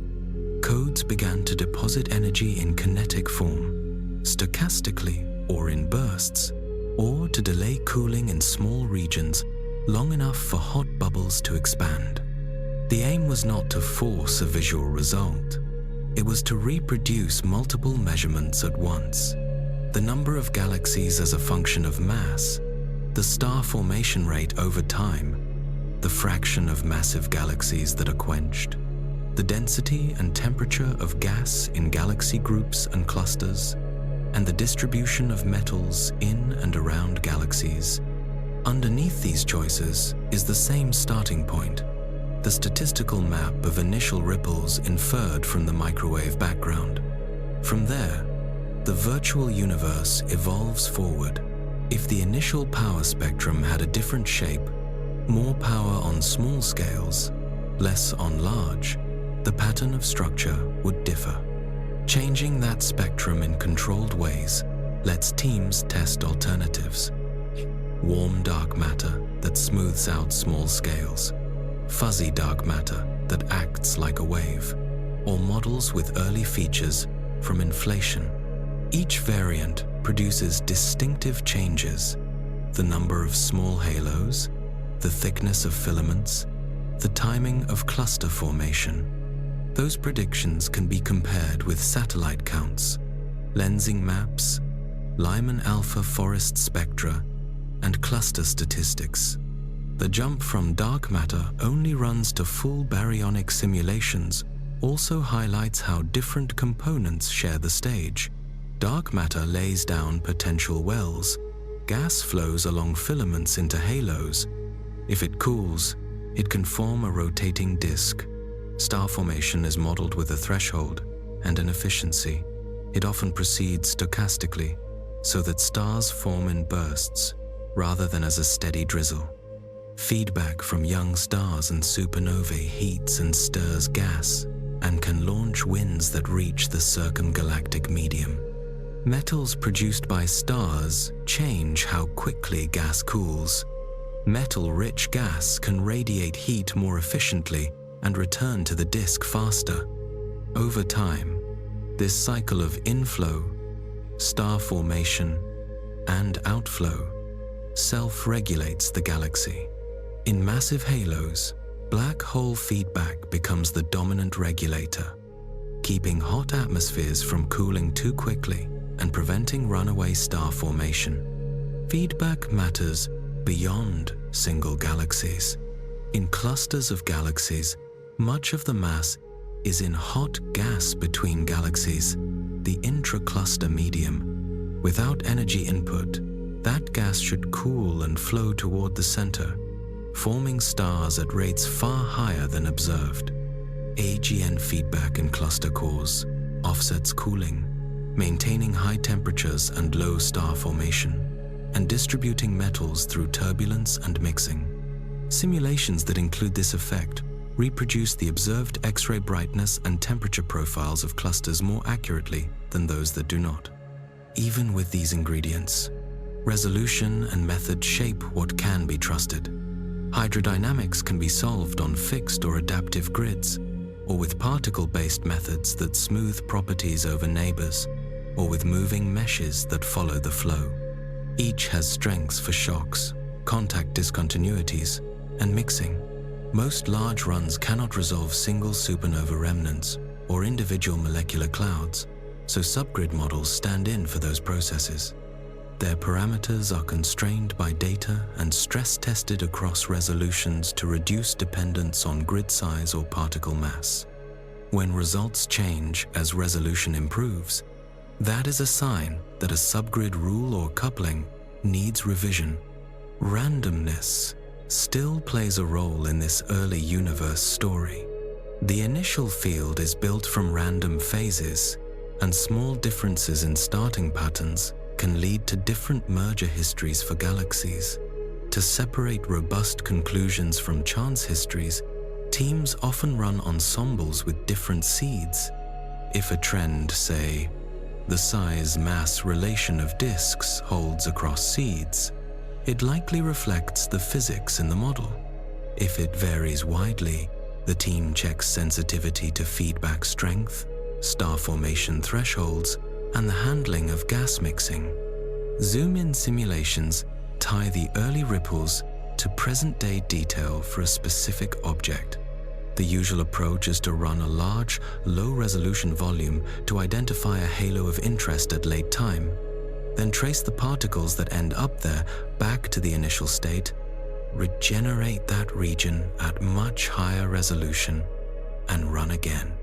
The result is a galaxy evolved in a realistic large-scale environment, with enough detail to follow cold streams, spiral arms, star-forming clumps, and multi-phase winds. Projects such as FIRE use this method to test how clustered, bursty feedback changes disk thickness, outflow loading, and the cycling of gas between disk and halo. These runs are demanding and limited in number, but they show how small-scale physics shapes the structures that big-volume simulations can only average over. Reionization-focused simulations use a similar logic, but the target scale and physics differ. They resolve small galaxies that light up the early universe, track the growth of ionized regions, and predict signals for instruments designed to detect the 21-centimeter line from neutral hydrogen. The timing and patchiness of reionization depend on the abundance of faint galaxies, their escape fraction of ionizing photons, and the clumpiness of the intergalactic medium. Varying these inputs within observational limits produces ranges of predicted signals. Surveys can then test whether the early galaxies in the model are bright enough and abundant enough to explain when and how the universe became transparent to ultraviolet light. The same early seeds also set the statistics of rare, massive objects. The abundance of very massive clusters at high redshift is sensitive to the tail of the initial fluctuation distribution and to how fast structure grows. Simulations forecast how many such clusters should exist in a given survey, how strong their lensing signals should be, and what their hot gas should look like in X-rays and the microwave band.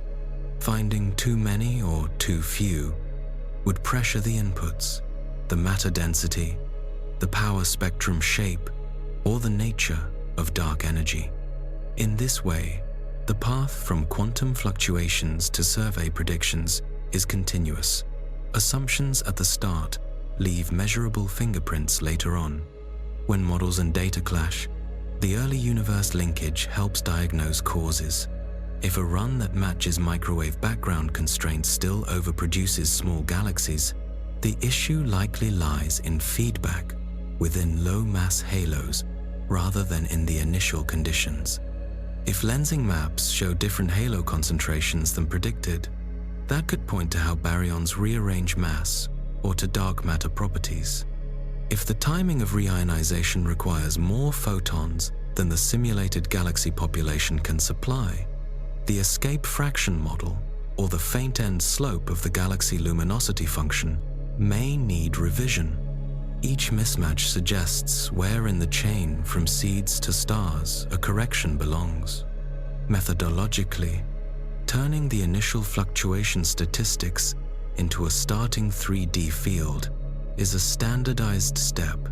Codes draw random phases, weight modes by the desired power spectrum, and transform to real space to produce a density contrast grid. For dark matter, particles are placed on a regular lattice or glass and displaced according to the Zeldovich approximation or higher-order schemes that account for early nonlinear growth. Gas, if included from the start, shares the same initial perturbations with a slight offset due to pressure effects. The cosmology sets the expansion rate and the clock starts. From there, the model advances in small steps, solving gravity and, when included, gas dynamics and subgrid processes. As computing improves, the bridge from quantum seeds to visible structure gets stronger rather than more ornate. Larger volumes reduce statistical noise for rare objects. Finer resolution reduces reliance on subgrid approximations.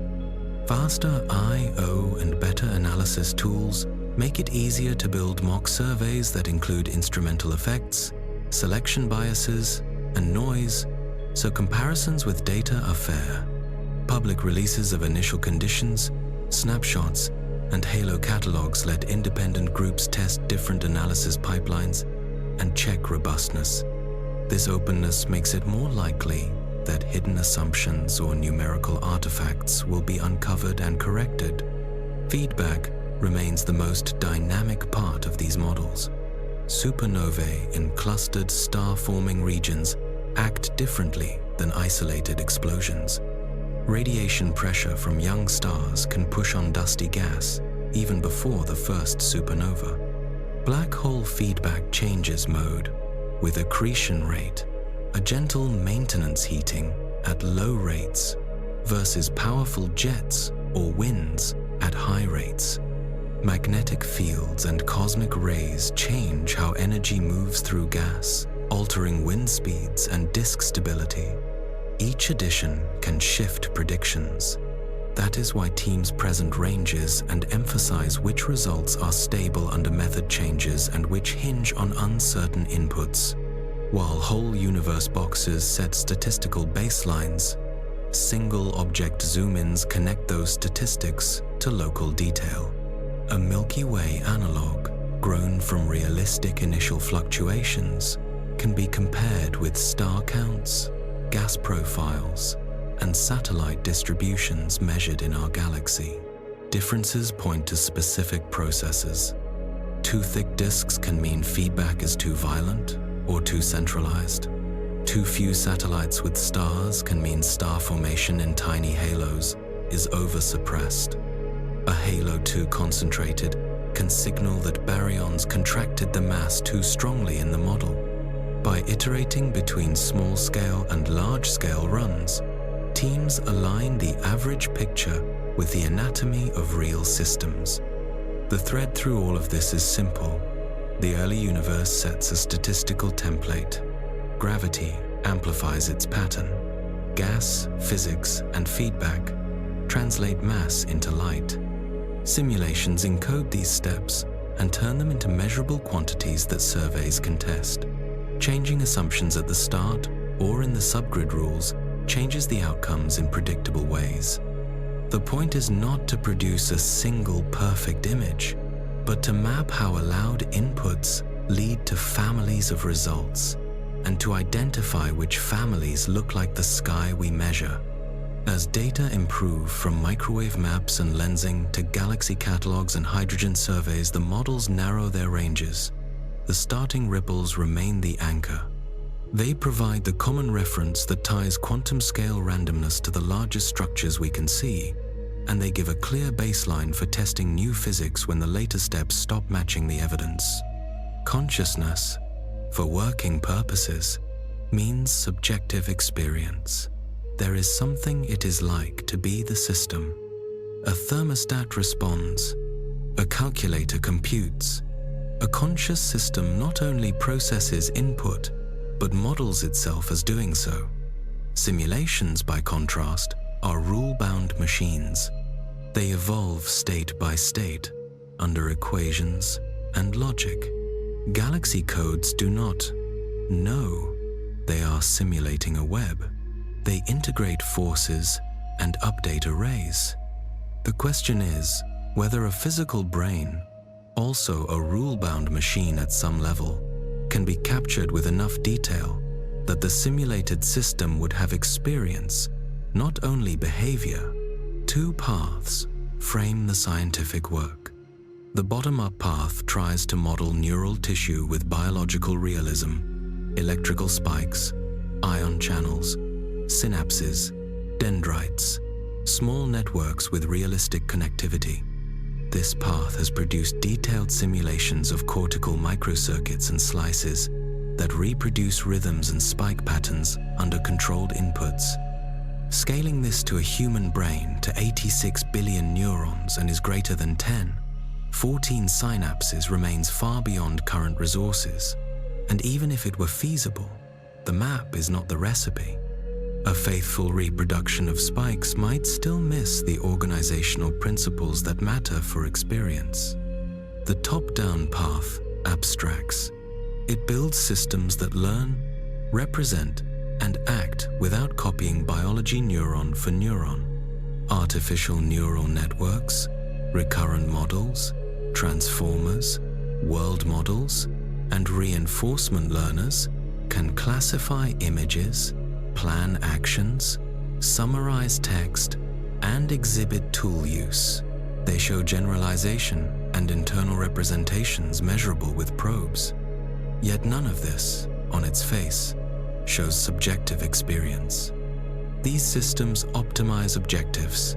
They do not report pains or colors except as trained outputs. They pass tests of function, not of feeling. Several theories try to turn the question into a measurement. Integrated Information Theory, IIT, proposes that consciousness scales with how much information a system integrates into irreducible wholes. Global Workspace Theory, GWT, models consciousness as information broadcast across competing specialist processes, enabling flexible report and control. Higher-order theories require a system to represent its own states in order to be conscious of them. Each theory predicts markers, latencies, coupling patterns, metastable dynamics that can be sought in brains and, in principle, in machines. None yet gives a decisive yardstick for complex artificial systems. What can be simulated with confidence is function, perception, prediction, control. The brain's core strategy appears to be predictive processing. It maintains generative models that forecast sensory inputs and issues error signals when predictions fail. Perception is the model's best current guess, given priors and data. Motor control is prediction of proprioceptive outcomes.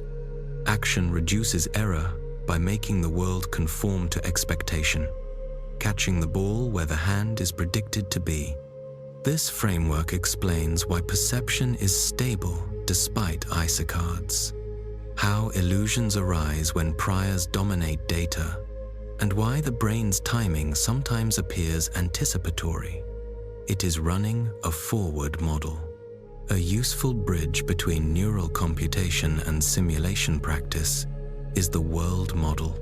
In robotics and AI, a world model compresses past observations into a latent state that predicts future observations and rewards.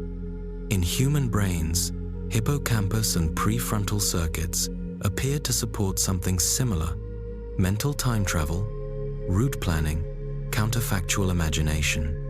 Place cells and grid cells map spaces.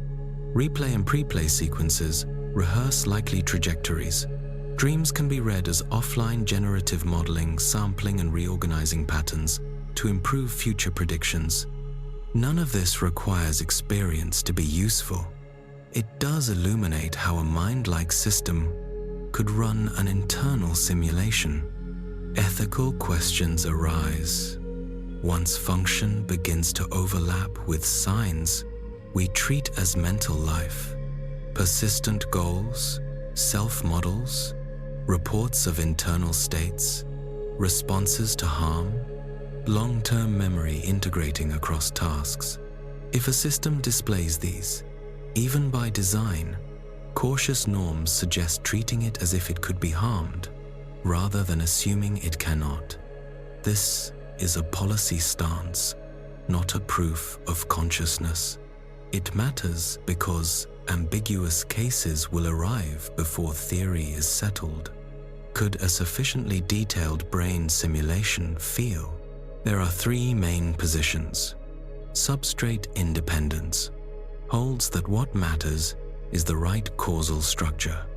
If a digital system instantiates the same causal patterns as a brain, experience follows. Substrate essentialism argues that biological properties, ionic currents, specific biophysics, are necessary. A functional copy without those substrates would be behavior without feeling. Agnostic pragmatism sets the metaphysics aside and focuses on measurable correlates and careful harm avoidance in design.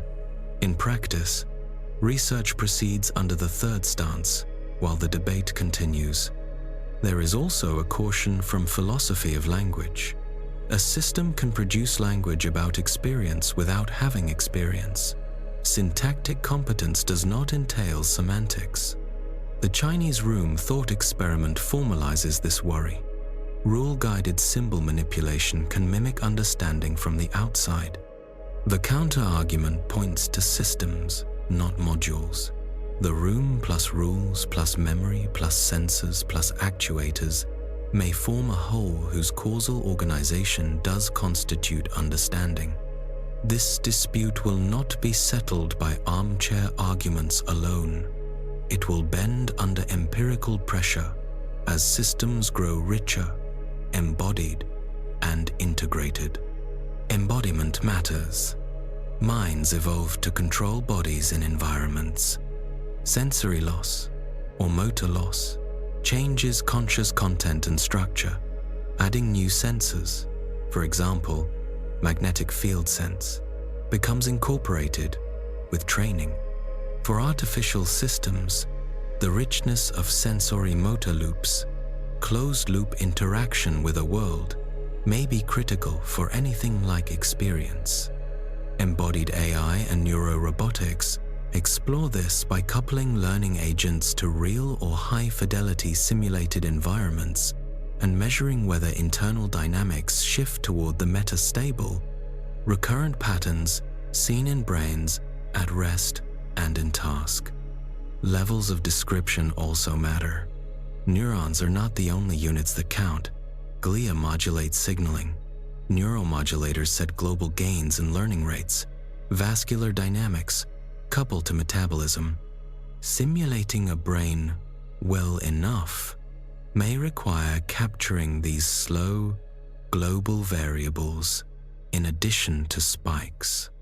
In practice, hybrid models include fast, discrete events, continuous fields, neuromodulators, and plasticity rules. synaptic changes over days to years. The art is choosing the coarsest description that still captures key dynamics, precisely the same art used in cosmology to decide when to replace stars with star particles and feedback with subgrid rules. Failures teach. Predictive systems can overweight priors and hallucinate. They can underweight priors and drown in noise. Clinical conditions can be framed this way: psychosis as precision imbalance, autism as altered prediction error weighting, Parkinson's as a deficit in neuromodulatory gain control, suggesting that careful models can connect mechanism to symptom. Artificial agents show analogs, overfit models, see patterns in randomness, brittle policies, misgeneralize when priors are wrong. Robustness requires calibrated uncertainty and the ability to revise high-level beliefs when repeated error accumulates. Measurement drives progress. In brains, we have invasive recordings in animals, non-invasive EEG, MEG, fMRI in humans, stimulation tools, TMS, DBS, and perturbational complexity measures that quantify how rich a system's response is to a pulse. In artificial systems, we can log internal states at will, ablate modules, and run counterfactuals. Convergence finding shared signatures such as ignition-like broadcasts, sustained recurrent loops, and collapse of complexity during dreamless anesthesia would support theories that claim those signatures matter for experience. Several practical milestones could clarify the landscape. First, self-model integration, where a system maintains an online model of its own uncertainty, limits, and body schema, and uses it to improve across tasks. Second, cross-modal generative prediction, in which the system predicts vision from touch or sound from motion and updates its expectations when senses conflict, as in ventriloquist illusions. Third, counterfactual reasoning under resource limits, planning with an explicit cost for simulation depth, and allocating effort the way humans decide when good enough is enough. And fourth, perturbational signatures, showing rich, reproducible internal dynamics after controlled pulses, with complexity dropping during shutdown and recovering on restart, echoing clinical markers of consciousness. Hitting these milestones wouldn't prove consciousness, but it would narrow the gap between measurable function and the experience we can only infer. The simulation hypothesis, perhaps we live inside a simulation, does not add method. It reminds that behavior and appearance can be reproduced by rule-bound systems. The scientific path remains the same. Specify mechanisms, derive measurable predictions, test them, and update models. Whether reality runs on cellular biophysics or digital primitives, explanations must cash out in observables. The safest summary is restrained. Consciousness likely depends on integrated, recurrent, multi-scale dynamics in systems that model both the world and themselves, under constraints set by bodies and environments. Brains implement this with biology. Engines of silicon or other substrates may approximate parts of it, and, with enough integration and closed-loop grounding, may approximate more. Until concepts and measures are sharper, claims about simulated minds should be framed as hypotheses with tests, not as pronouncements. Meanwhile, the convergence between two lines of work is clear. Cosmology builds large, testable simulations to connect simple rules to complex structure. Neuroscience and AI build scalable models to connect simple learning principles to complex behavior. In both cases, what counts is not a perfect replica, but a model that survives many independent checks, fails informatively, and improves under pressure. Imagine waking and letting a quiet thought pass through. What if none of this is real? Real enough to hurt, to help, to matter, but not base reality. The simulation idea sits there, not as movie magic, but as a clean thought experiment from philosophy and probability. The version most people mean traces to Nick Bostrom. His argument is not, we are in a simulation. It is a three-way fork. Either advanced civilizations never gain the power to run detailed simulations of conscious beings, or they gain the power but almost never choose to run them, or they do run many, and then most conscious observers would be simulated rather than biological. The point is not drama, it is simple counting. If such simulations are easy and common, their inhabitants would outnumber the originals. Each branch has weight. Civilizations may fail before they master mind-level simulation. They may hit hard limits of physics or ethics and stop, or they may press ahead and run multitudes of simulated histories for research, art, or curiosity. The trilemma does not say which is true. It says, at least one must be, and if the third is true, then the prior probability of being simulated is high. The argument bothers people because it is tidy. It turns vague wonder into a crisp ratio. Objections come fast. Perhaps digital systems can never host consciousness. Perhaps realistic mind-level simulation is too expensive forever. Perhaps any stable civilization learns restraint and refuses to create populations that can suffer. Those are live counters. There is also a pragmatic point. Even if we were simulated, what changes for day-to-day life? Your experiences would still have force. Pain would still hurt. Love would still bind. Laws of motion would still guide a thrown ball. If the substrate is atoms or algorithms, the local rules still govern what you can do. Speculation about shortcuts sometimes tries to link the hypothesis to physics. Maybe the world renders only what we measure, as a game engine draws only what is on screen. People then point to quantum measurement and wave function collapse. That leap is not warranted by current evidence. It is a metaphor, not a result.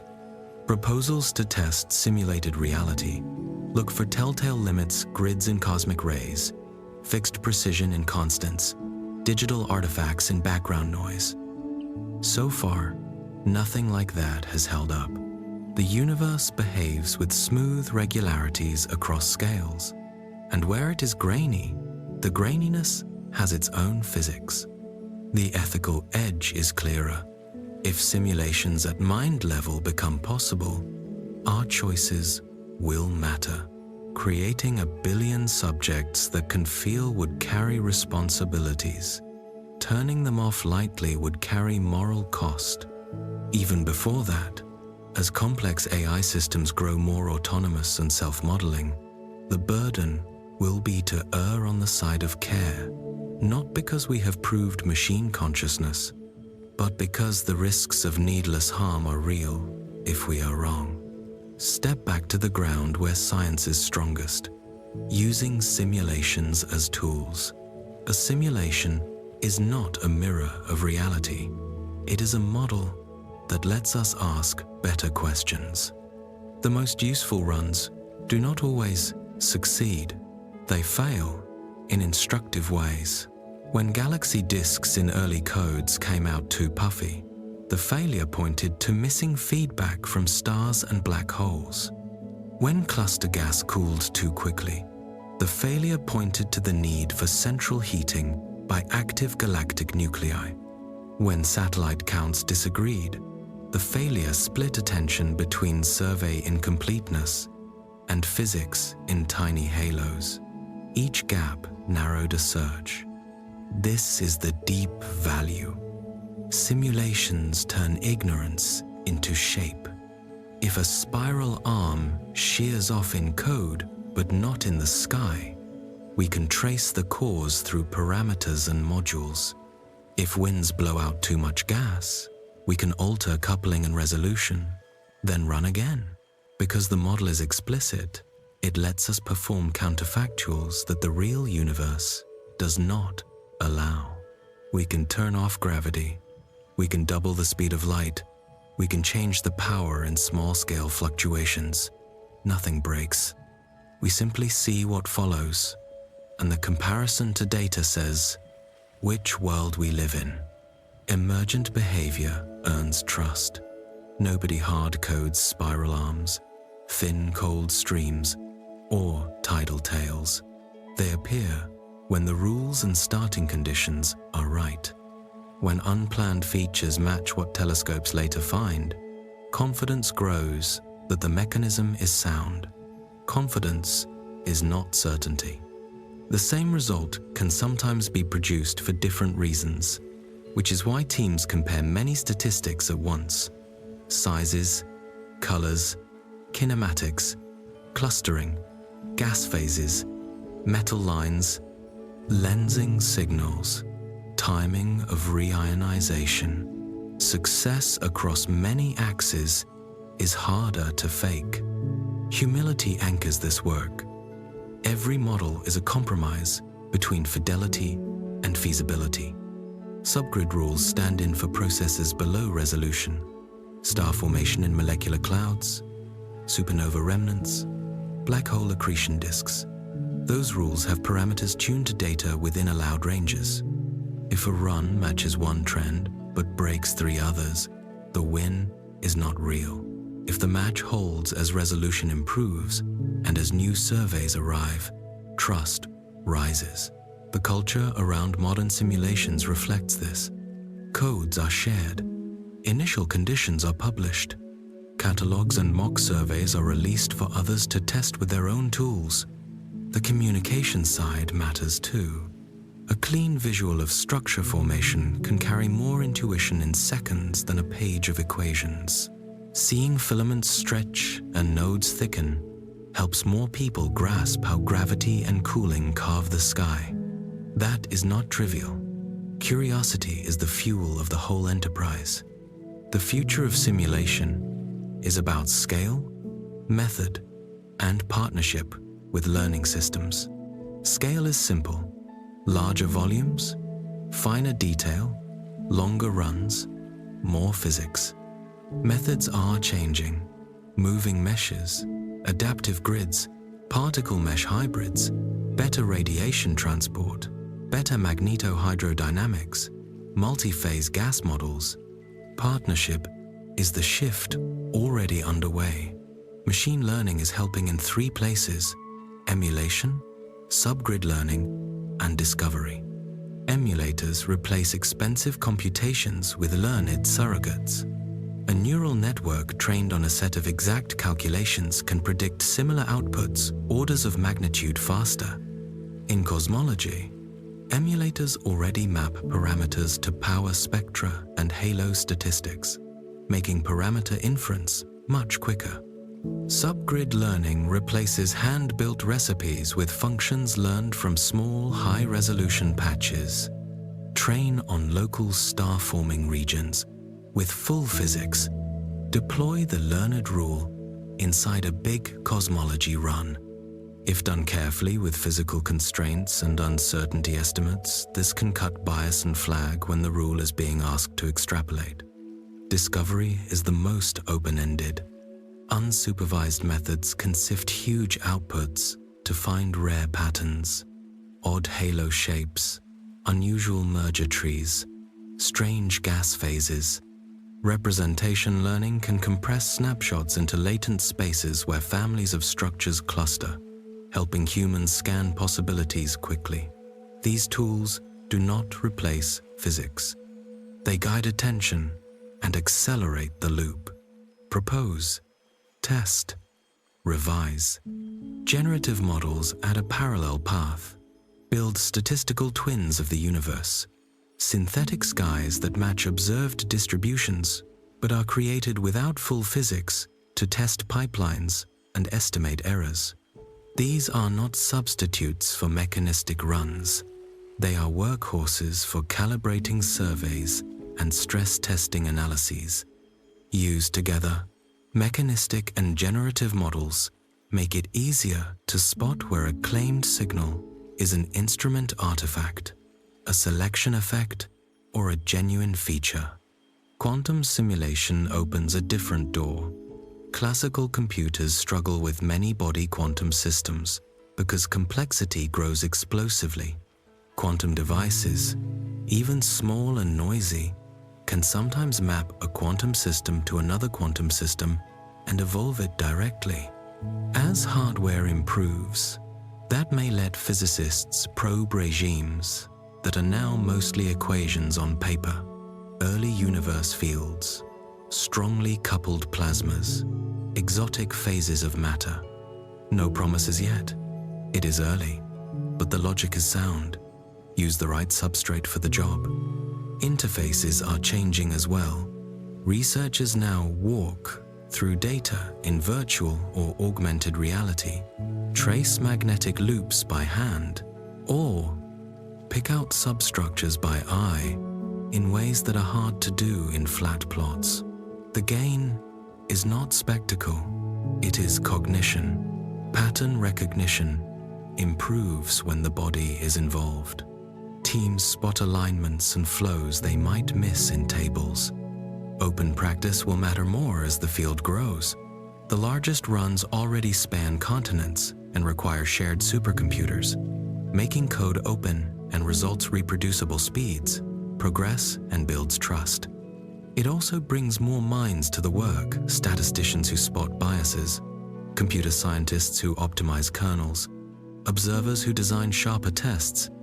As capacity grows, one change may feel philosophical.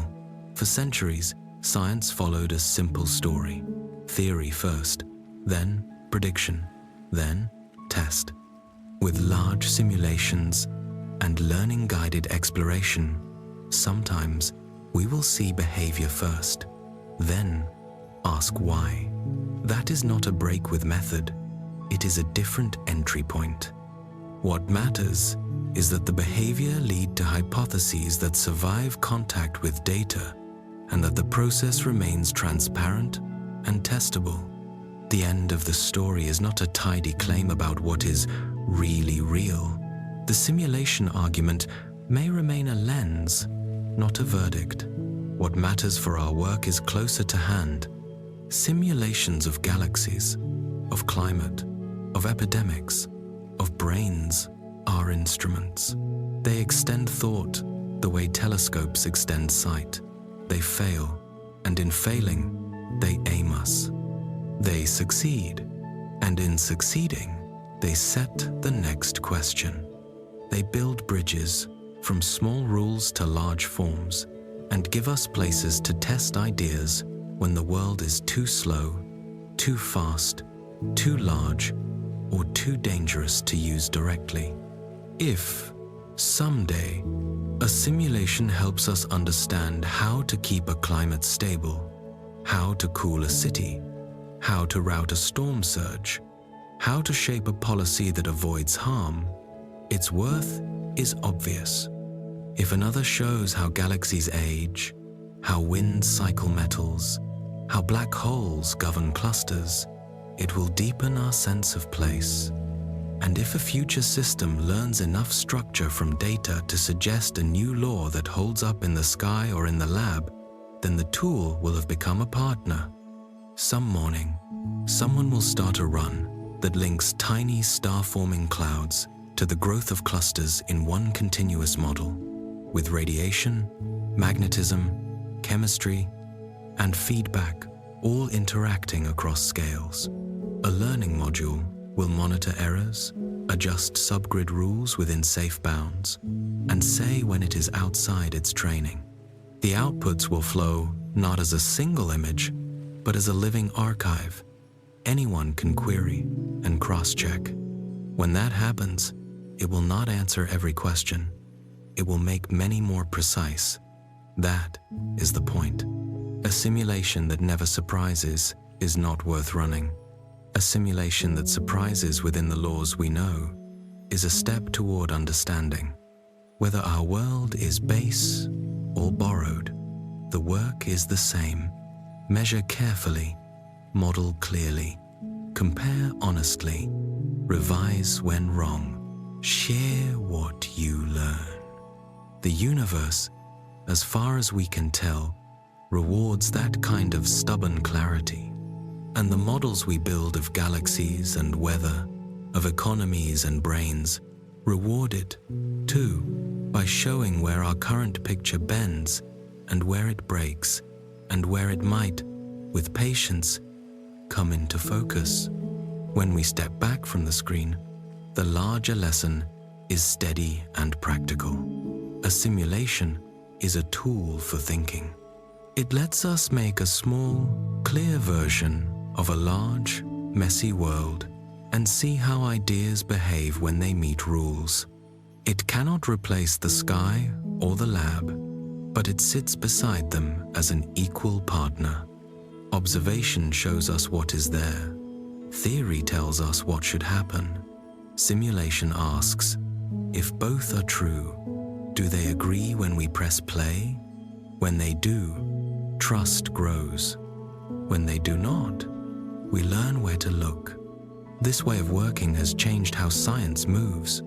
Instead of waiting years for a rare event, we can run 1,000 trials and map the range of outcomes. Instead of debating in words, we can encode the debate in models and see which claims survive. We can wrap instruments in digital twins to test bias before a mission flies. We can design surveys using mock skies to learn which targets matter most. None of this guarantees truth, but it helps us spend our time where truth is likely to be found. The craft is in the choices. Good models keep the physics that sets the behavior and drop details that only add cost. They declare their limits in plain terms, what scales they resolve, which processes are approximated, how sensitive results are to steps and settings. They publish their inputs and their code paths. They include checks for numerical artifacts and convergence. They compare to data with the same cuts and noise used by observers. They release catalogs and mock images so anyone can try to break them. A model that can survive that kind of handling earns respect.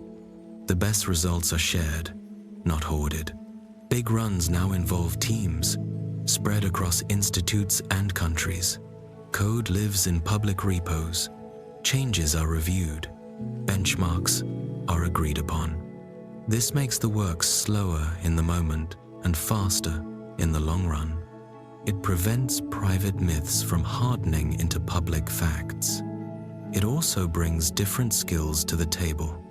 People who know the machines, people who know the math, people who know the sky. When they talk to each other, weak links show, strong pieces stand out, and the next plan gets better. Risk and restraint matter too. It is tempting to add every effect at once and let the machine sort it out. That path hides causes.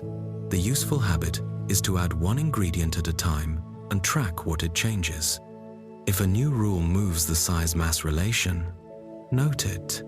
If it leaves lensing signals untouched, note that too. Over time, you learn which dials matter and which are distractions. You also learn where a simple law is strong and where a richer model is worth the cost. As the field grows, new tools enter. Machine learning now speeds parts of the loop. Emulators replace expensive kernels with fast surrogates, so we can explore parameter space in hours instead of months. Learned subgrid models, trained on high-resolution patches, can stand in for small-scale physics, with guardrails that respect conservation laws. Unsupervised methods search outputs for rare shapes we might miss by eye.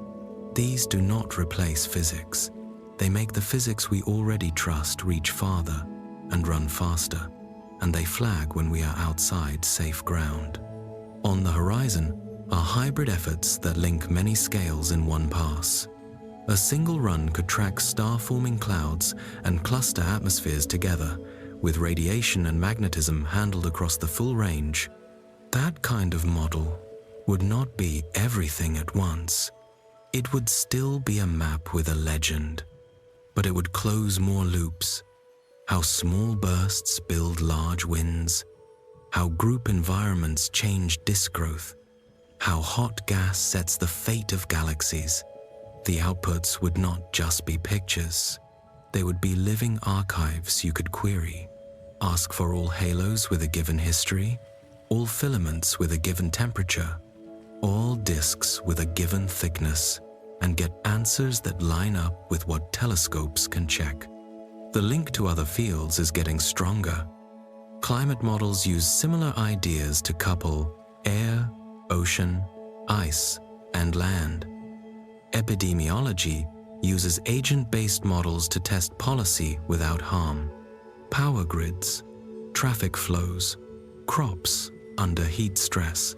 Everywhere, there is a system with many parts. The same pattern appears. Measure, model, simulate, compare, revise. Cosmology's experience with openness, ensembles, and careful error reporting can help those areas move faster and more safely. Their experience with human systems and feedback can remind us that not every rule is a law of nature, and that uncertainty must be shown, not buried. For teaching and outreach, the gains are simple and kind. A short sequence showing filaments forming or a disk settling does not water down the science. It gives a handle to hold. People remember motion and scale. They can see time pass, see forces balance, see where a guess goes wrong. That memory makes the harder parts easier later. What a power spectrum is, why feedback matters, how a lens can weigh a halo. A clear visual does not replace a proof. It prepares the mind to want one. There are limits that no tool can erase. A model can be careful and still be wrong. A beautiful render can hide a bad assumption. A fit to 10 trends can miss the 11th that matters most. That is why the work never ends. New instruments change what can be tested. New math changes what can be included. New failures change what we think is missing. The job is not to reach a final version. It is to keep the chain from guess to check unbroken. There is also the human side. Teams get tired. Code grows tangled. Hardware fails at 98% completion. A run takes months, and a tiny oversight ruins it. In those moments, the discipline to document, to version, to test in small pieces pays back its cost. It lets others help, lets future you recover, and keeps the next attempt from repeating the last mistake. And there is joy. It is quiet, but it is there when a pattern appears where it should, when a mismatch points to a fix that later works, when two groups using different methods land on the same trend, when a student writes a first test that catches a real bug, when a mock survey makes a mission proposal sharper, when a picture of a digital sky makes someone ask their first real question. These small wins are the fuel that carries the hard work. So we keep modeling. We keep drawing careful outlines around a world too large to grasp in one view. We keep reporting what holds and what breaks. We keep our claims narrow and our curiosity wide. We accept that our maps are drafts, and our drafts are useful. We accept that some answers will be slow, and some will not come. We accept that error bars are not weakness. They are proof that we respect the world more than our wishes. Some nights the servers hum and the lights on the rack glow like a small constellation of their own. Files fill with states of matter that never were and might have been. Plots line up, then wander, then line up again. Outside, the real sky is clear or cloudy. It makes no promise either way. We take what it gives and meet it with our best work. The model runs.